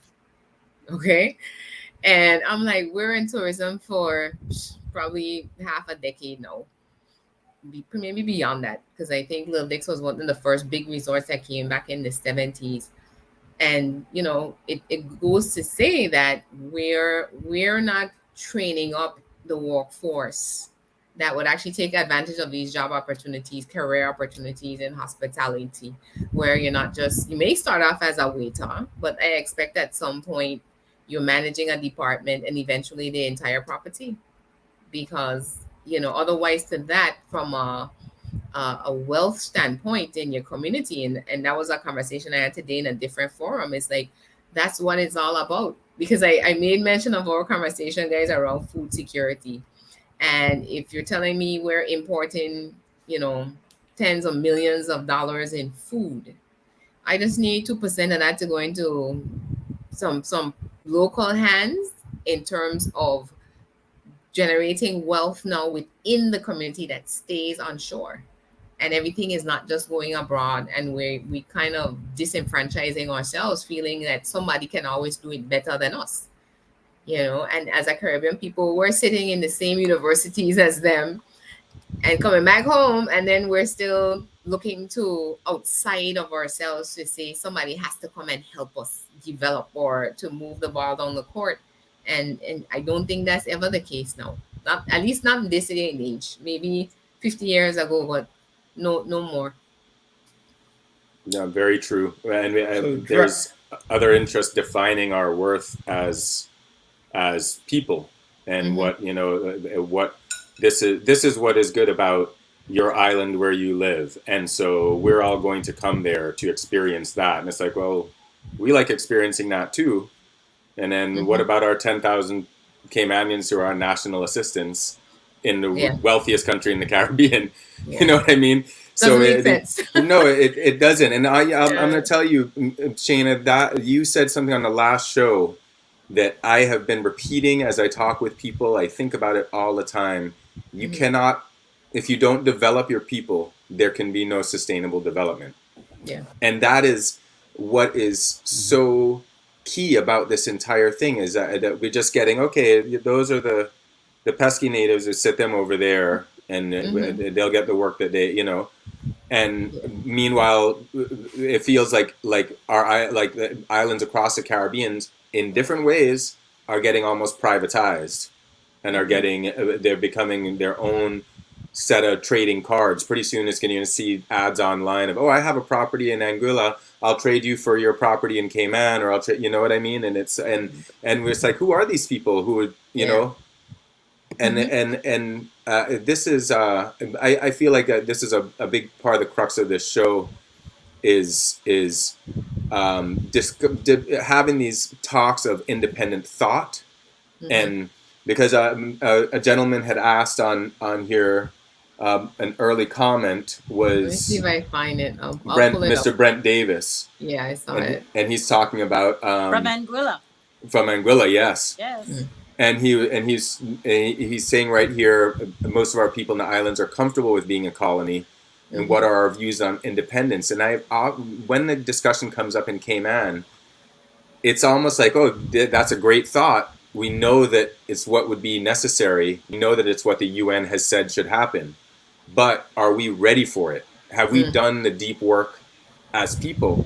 Yeah. To be unified within our own islands, and to be unified as a Caribbean region, But the funny thing is, Eden, and this is what I constantly remind our people at home.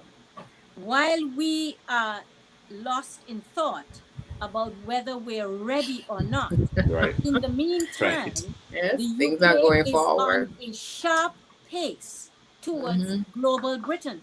Yes. So it's either we stand up or we be assimilated. But time is not going to be waiting on us. The UK is very clear about what its programming is. And their programming is about assimilation. And that's why it's unfortunate that sometimes these handles, these yokes, whether it comes in the form of debt, whether it comes in the form of of BVI, for example. You all were once the leaders in, and perhaps maybe you still are, the leaders in the offshore industry. But when I Mm-hmm. look at the offshore industry and the color of what it is now Mm-hmm. compared to what it used to be, Right. it tells me that global Britain is on the move. Yeah. You know, Yeah. so these are the things that should frighten us more Mm-hmm. as to whether we lose our identity as a Right. people, Mm-hmm. as opposed to, oh well, you know, we're not sure as we get in Anguilla, what will we go independent on? We hear that You too. know, Yeah. I mean, while we Yeah. figuring out what will Yeah. we go independent on, in the meantime, the UK is looking at us. We had a former minister of the UK in our British. He came to visit Anguilla, and he said 95% of the UK's biodiversity is housed in your islands. Mm, That's a statement. yeah. That's a statement. Right. Listen, 95% of who? The the UK. UK's biodiversity is what? Housed. So we are Mm-hmm. simply the gatekeepers of their Mm-hmm. treasures. A park.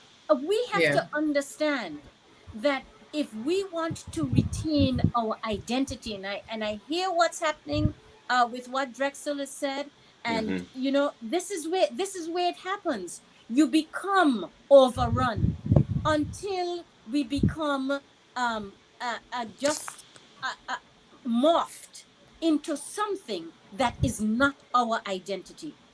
And it to me, it is so incredibly worrisome, because we wonder whether there will be generations of Anguillians or generations of Caymanians or generations of archers, of BV Islanders. And it Mm-hmm. is not that there won't be, but will they be from the root of our indigenous naval People. strings? Mm-hmm. That's the question. And Yeah. that's, it's so worrying. Yeah. Definitely is, because illustrated at TCI, you become marginalized in your own society. And that for me now, again, with all the talk of United Nations Sustainable Development Goals, a lot of these things sound good, but the reality on the ground is something completely different.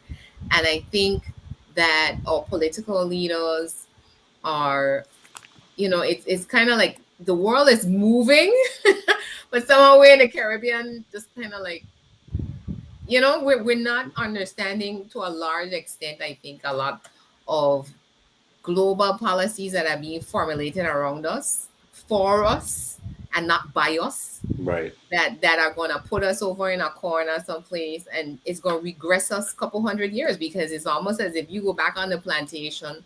I'm going to come in and tell you what to do, how to do it, when to do it, why to do it. Don't ask me anything, and keep it moving.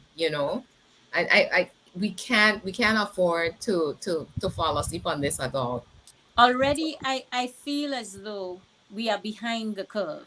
and Mm-hmm. and that's why for us, when we see something as just simply what you could call almost anomalous, the fact that of a you of the deputy governor and the attorney general voting, it comes across as just, yes, there's the power in the constitution, they can do it. But if we don't arrest not the fact that you have the power, but now how you How use the power, use it, yes. if you don't arrest that, then we are just falling further and further Hmm. behind as a Yeah. people.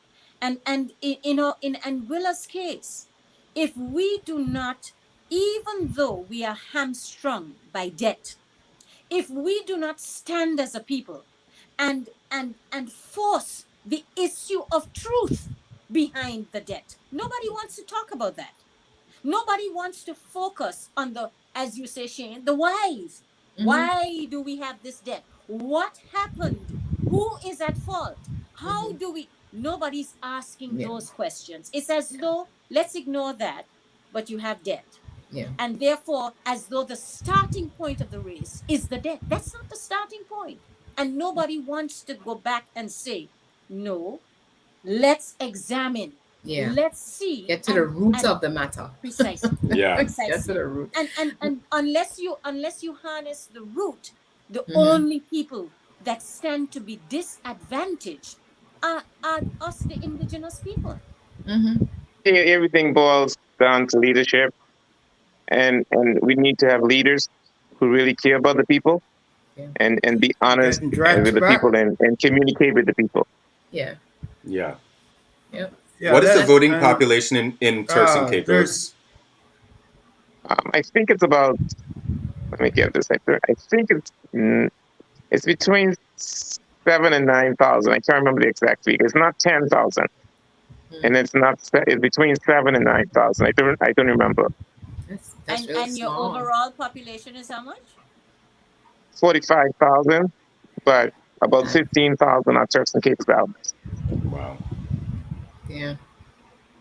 so It's so def- Drax.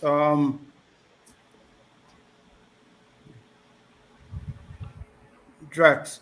What other pressing issues are there in Turks and Caicos at present?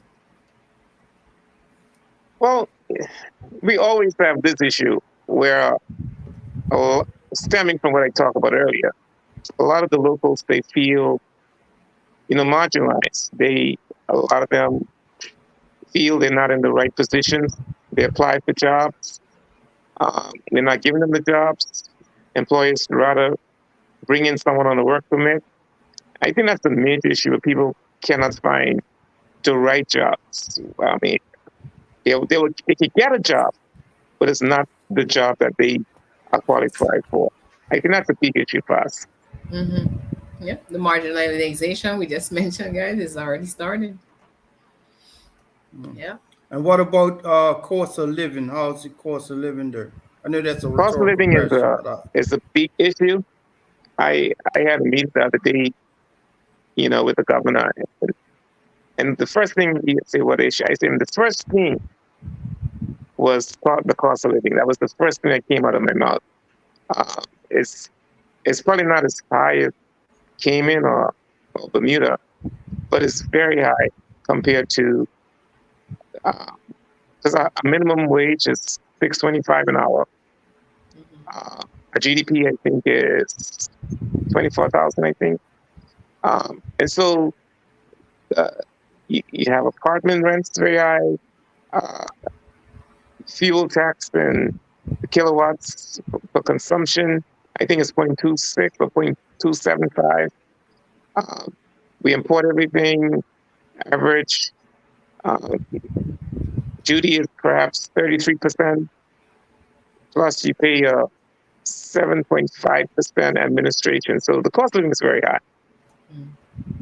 so what? So what? Thank you. What would be like for the cost for a two-bedroom apartment in a middle class area?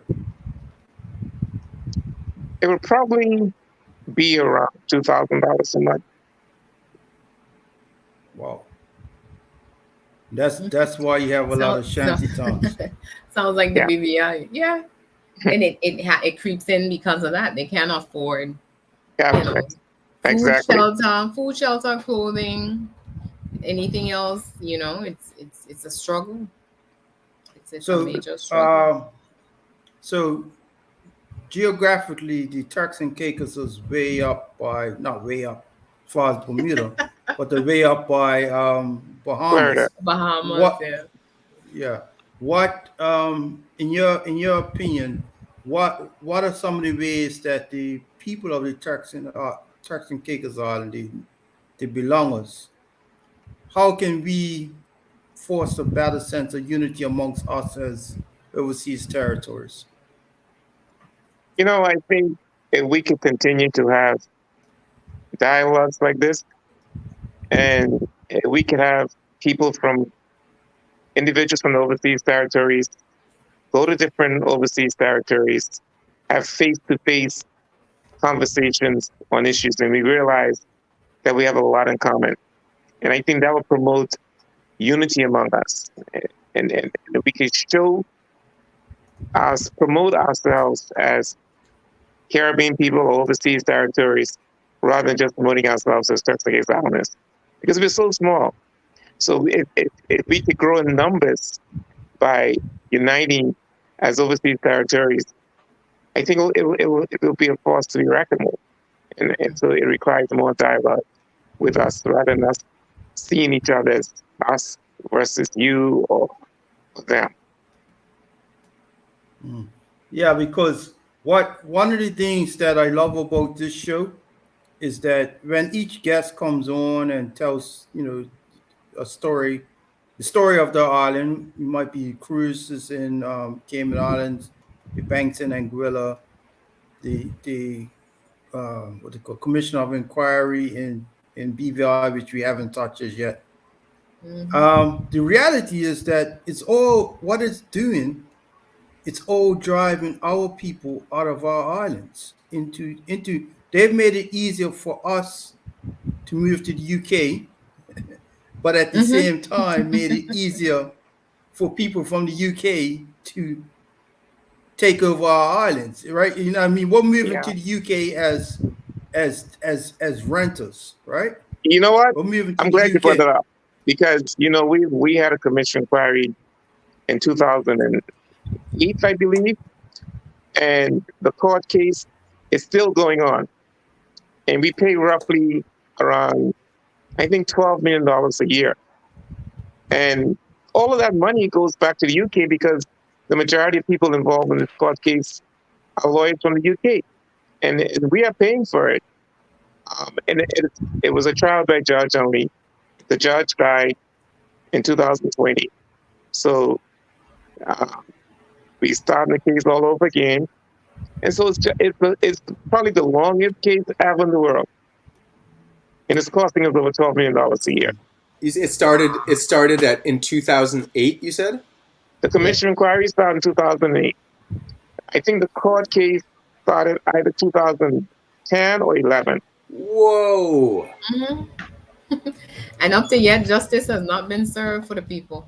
Now it's 9 people, and the money that we are spending is. I know people have to. If you commit something, if you commit a crime, you should face justice. But the money that we are spending on this court case, we will not be able to recover what we have accused the accusers of. No, and it's almost as if this is a punishment happening now, eh? Yeah. Because if they were paying the bill, this would have been over. Of course. A long time ago. Yeah, this is like the punishment happening now. And so that's one of the things where for us we're like on the edge of our seats with this COI, because again, a whole bunch of stuff is being unpacked and unearthed, and it could have serious consequences at the end of it. But one of the things that we don't want to have is a never-ending story 10 years down the road. It's insane. Josephine, you're back? Yeah. Look frozen again. Okay, we're seeing you. No, I'm saying she looks frozen. Oh, okay, yeah, she's reloading. Drax is there. Well, this has been a great dialogue, great debate. Definitely a great forum to create the kind of unity and knowledge sharing that we are talking about is at the crux of this. Like Shirley was saying, like it has been said throughout all of our shows, actually, is that realizing that we have more in common than we have differences, and celebrating the uniqueness and the difference of each nation, of each island, but uniting around these commonalities. We have obvious crazy subversion of the political process and democracy when it is involved, lack of accountability going on, selective involvement by the holders of the colony. And that whole attitude, like Mrs. Connor is saying, about 95% of the biodiversity being housed there, as if we are a museum or some place where you put things to look at them, and and then this is the thing is getting back to real people living here, and maybe like that last comment was saying, maybe we do need to have an organized body, a Caribbean Union, that is outside of political scope. I mean, how do the different Caribbean bodies that are represented through the UN and through and are speaking out internationally, is it really speaking for the common people in our islands? Well, even before they speak for us, how do we speak for ourselves? And do our leaders really understand the value in us operating as a bloc? One of the things in my former life, I was an advisor to one of our former chief ministers. He's now deceased, Mr. Hubert Hughes. Very, very staunch, very, how should my description of him varies depending of what of which point, which aspect I want to highlight. But He was essentially, an unapologetic Anguillian. unapologetic Caribbean pro Anguillian person, and renowned for his staunch positions. But one of the things that I observed over the course of his 5-year term and working with him is that when we would go to the Joint Ministerial Council, which all of our islands, all the leaders head up to the UK to meet with their what should be their counterpart ministers in government. In the first few years, I actually found that there wasn't the unity on the deep level. For example, there were those, I won't specify, there were those who obviously enjoyed a much better fiscal position, for example, than others, and who therefore commanded a different type of presence with the UK than, say, others. And I think that it was only at perhaps around the second or third year where perhaps there was an understanding, I would say to a great extent, through the influence of Mr. Hughes, who basically was saying to leaders, listen, the idea that we do not come as a bloc and stand as a bloc is falling into the very divide and conquer approach that has existed amongst us for so long, and I think that we as a people have to first connect on that deeper level to understand that we are stronger together than us being apart. There is a shackle that we all bear in this colonial battle. For some of us, it will be debt. For some of us, it will be in perhaps in certain directions that you take in terms of your economy. But there's something that still makes us feel that we are not empowered enough to be able to stand on our own 2 feet. And whatever that is what we should be feeding together to recognize that even in our negotiations with the Brits, that we should be engaging our territories, engaging leaders should be engaging leaders, and making sure that they are not standing alone, because that's where they're able to, I'll throw you a carrot but you'll get an apple, I'll throw you something, but and unless we are feeling each other's wounds, and not just feeling them but standing with you all, or standing with each other, I think this is where we get sifted off, We get played and against each other. we get played against. Yep. So the first is the universe meeting, telling us something? the first meeting we have to have is about telecom. That's the first meeting.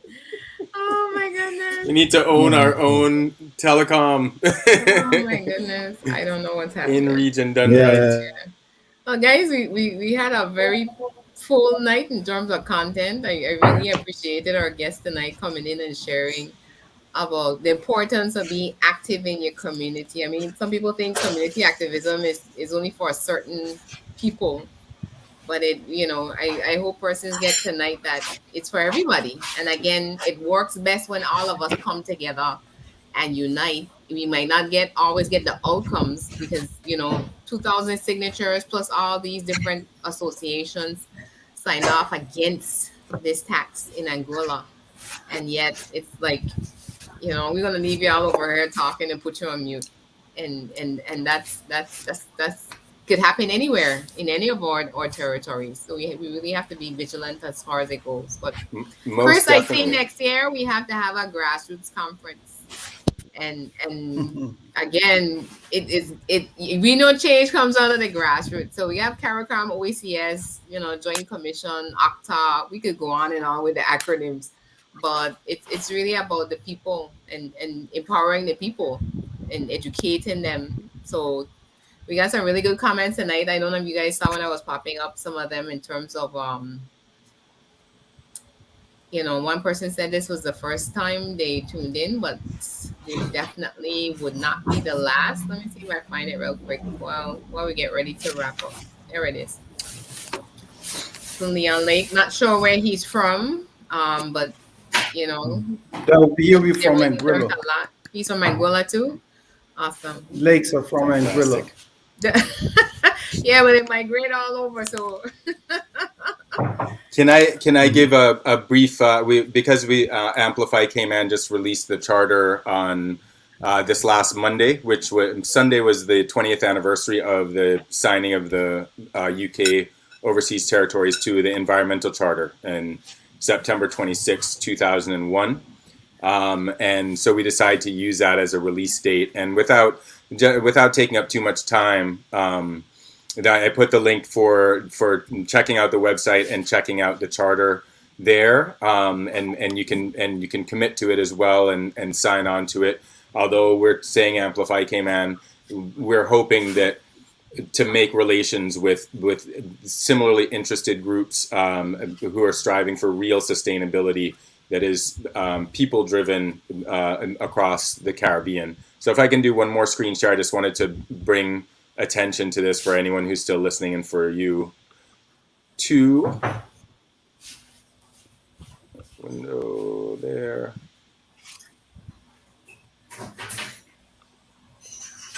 Not seeing it yet. Yep, here it is. And you see it now? Okay. Bring this up bigger. Okay. All right. This is the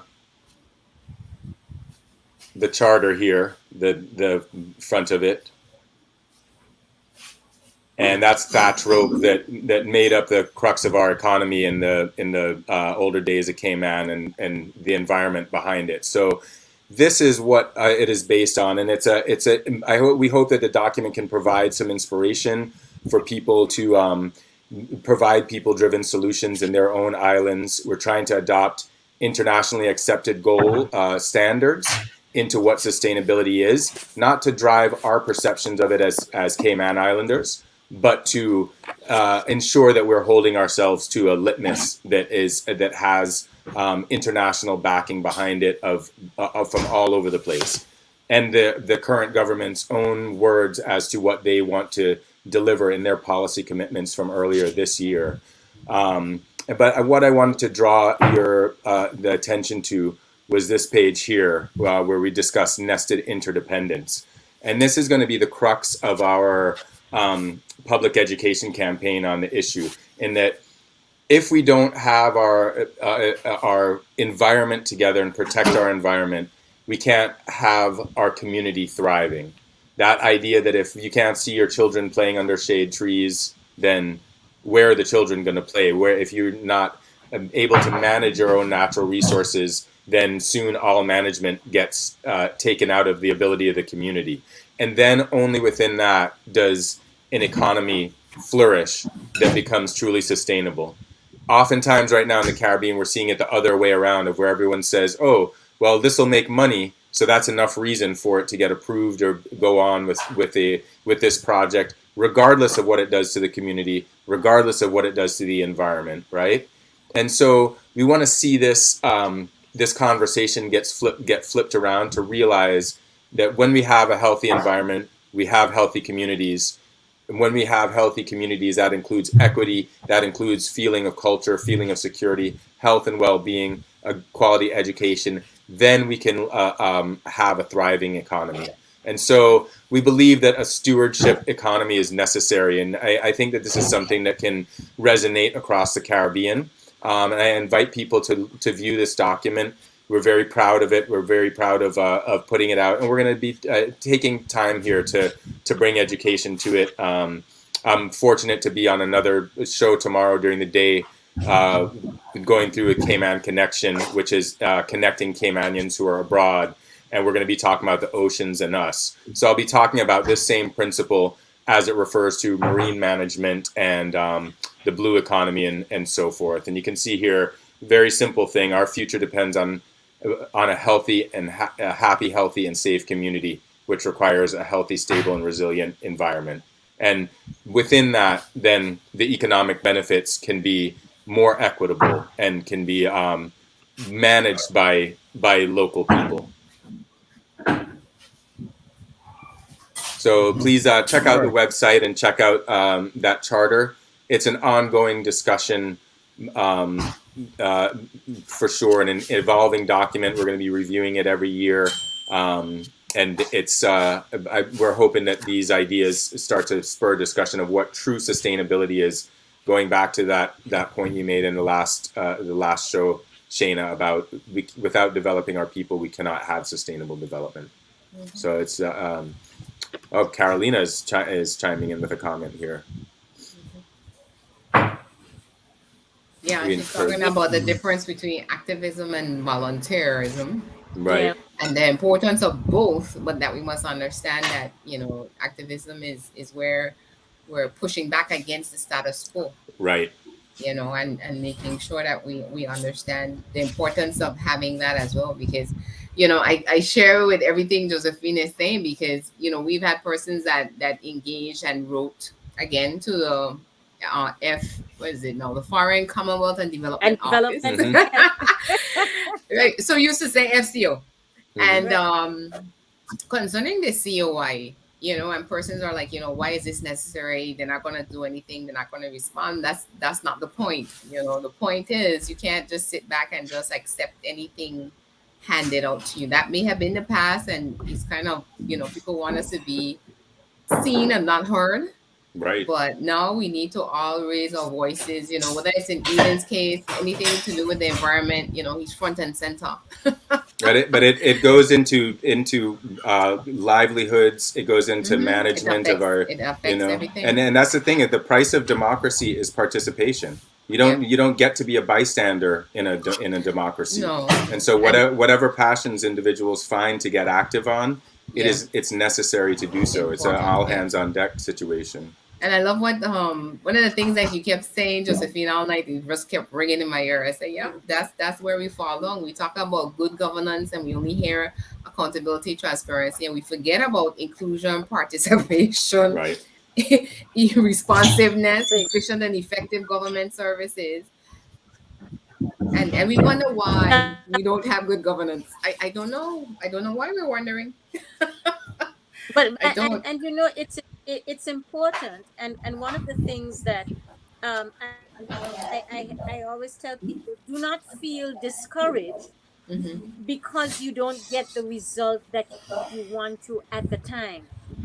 It is so important, particularly when you're coming in a colonial setting, to understand that you are in a struggle. A struggle is not about an event. It is the Yeah. continuous battle that you are on. And Mhm. so, we for example, when the governor sent her first letter to us, we could have easily said, I mean, she shut down everything, which is to say, oh, everything was done right, and therefore, when it reached her table for signing, it was good and fine with her. And we have to say, no, we don't accept your rhetorical regurgitations. We don't accept that everything was all right. We saw what we saw, and we know what we saw.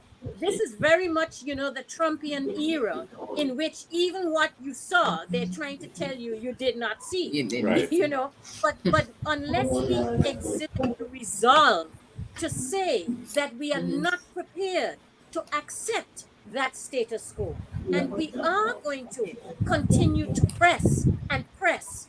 And one of the things that I have seen it from experience is that the UK does not like publicity. The government, the UK government does not like when the message goes beyond the four corners Mhm. of where they think that it should step. Mhm. And that's why I'm engaged to get the message out, because believe it or not, sometimes when you cause that international Mhm. That wrinkle, ruckus. that's when you get a Get response. attention. Yeah. After Hurricane Irma, the largest hurricane, as you know, Shayna, to hit us, it didn't go up as Mhm. far as Cayman, but No. the largest to hit us. The first response that the British government indicated that they were going to send to us was 15 servicemen to assess what had happened. In the meantime, the very governor's house had been compromised. The Mm. hurricane shelters had been compromised. Wow. Anguilla was 100% out of electricity. And, it took persons like myself, who I got a lead in from a fellow Anguillian in the UK who wrote an article in the Guardian newspaper, and then who passed it on to who's on the ground, which was me. And therefore, here was I interfacing with every media house, including Al Jazeera, to to let the people out there know this was Mhm. unacceptable on British soil. We knew this was hurricane coming from 10 days out. Just like we knew, they knew, everybody else knew. So the Mhm. same way that on that occasion the French positioned themselves to be in the territory, battleships on the ground in the territory, to mobilize French at St. Martin, Guadeloupe, etc., in advance of the storm. What happened to us and the UK? If this Right. was coming to, up in Clarendon, everybody would have been Wouldn't have mobilized. been a And question. to the extent that we fall Yeah. under the flag, then we demand equal treatment. And Yeah. it's only when It's you get selective. out that that moved from 15 servicemen. We heard about a few million, and the few million grew by the Yeah. end of the 10-day cycle. But Mm. sometimes you have to throw some sunshine on Right. Mhm. the ills of what is happening to create that difference. And that's what Yeah. Anguillians are hoping by their petition and by their letter to the Secretary of State, to let them know this, no, this is not going to go away Acceptable. No. quietly into the night. We are not. Mm-mm. No. So, this is what I think, Eden and Shayna, I think what we're doing here it will not go unnoticed, because the No. more we educate our respective peoples, and Mhm. they become invigorated and they become challenged, and you push against the boundaries to say no, as you did, Eden. There's no bystanders in this democratic fight.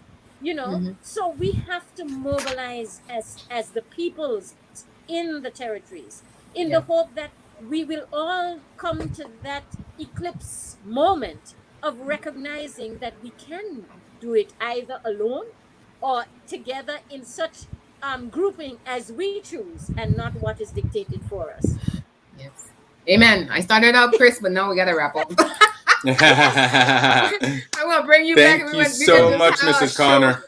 a show to talk Jo- about Jo- how we gonna move on. Josephine is just fine. And Josephine Thank you. Oh my goodness. Thank you so much, Josie, and thanks to Mr. Drexwell and to Shirley. A fantastic show. Oh yeah. Absolutely. Thank you, Thomas, for inviting me. You searched me Thank out, you and too. I have to thank my home station, Class FM, because I believe that that's where you got we got The connected. contacts. Oh, okay. Nice. Yes, indeed. Class FM 92.9 in Anguilla. Indeed. Oh wait, All right. I'm not doing my engineering Yes, job. we I want to forgot. thank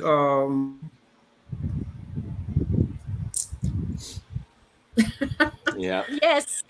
So any first time viewers tonight, make sure you Yeah. go and like our Facebook Thank- page. Every time we do a broadcast, we'll pop up and you know what's coming up next. And check out the Vigilante Dialogues as well, Shaina's Facebook page, and we're gonna be on YouTube next show as well, right? Yes, We have a YouTube channel now. We're expanding. We're expanding. Yes. Oh. We're expanding. Well, thank you for Thank you bringing me for all into those that. that tuned in from near and far. Mm-hmm. Yes, Renee, Charlene Simmons, thank you very much for tuning in.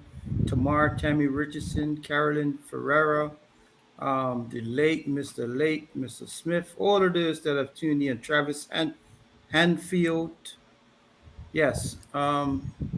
Once again, I think very next time we're gonna interesting take a night. quick roll call And so we know where everybody is from. yeah.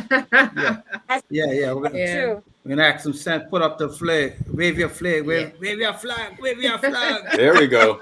Yeah, so we'll be back in 2 weeks' time and talk to you all then. All right. Good night. Thank you. Good night. Thank you. All right. Good Good night, night. everyone. Thank you. All right.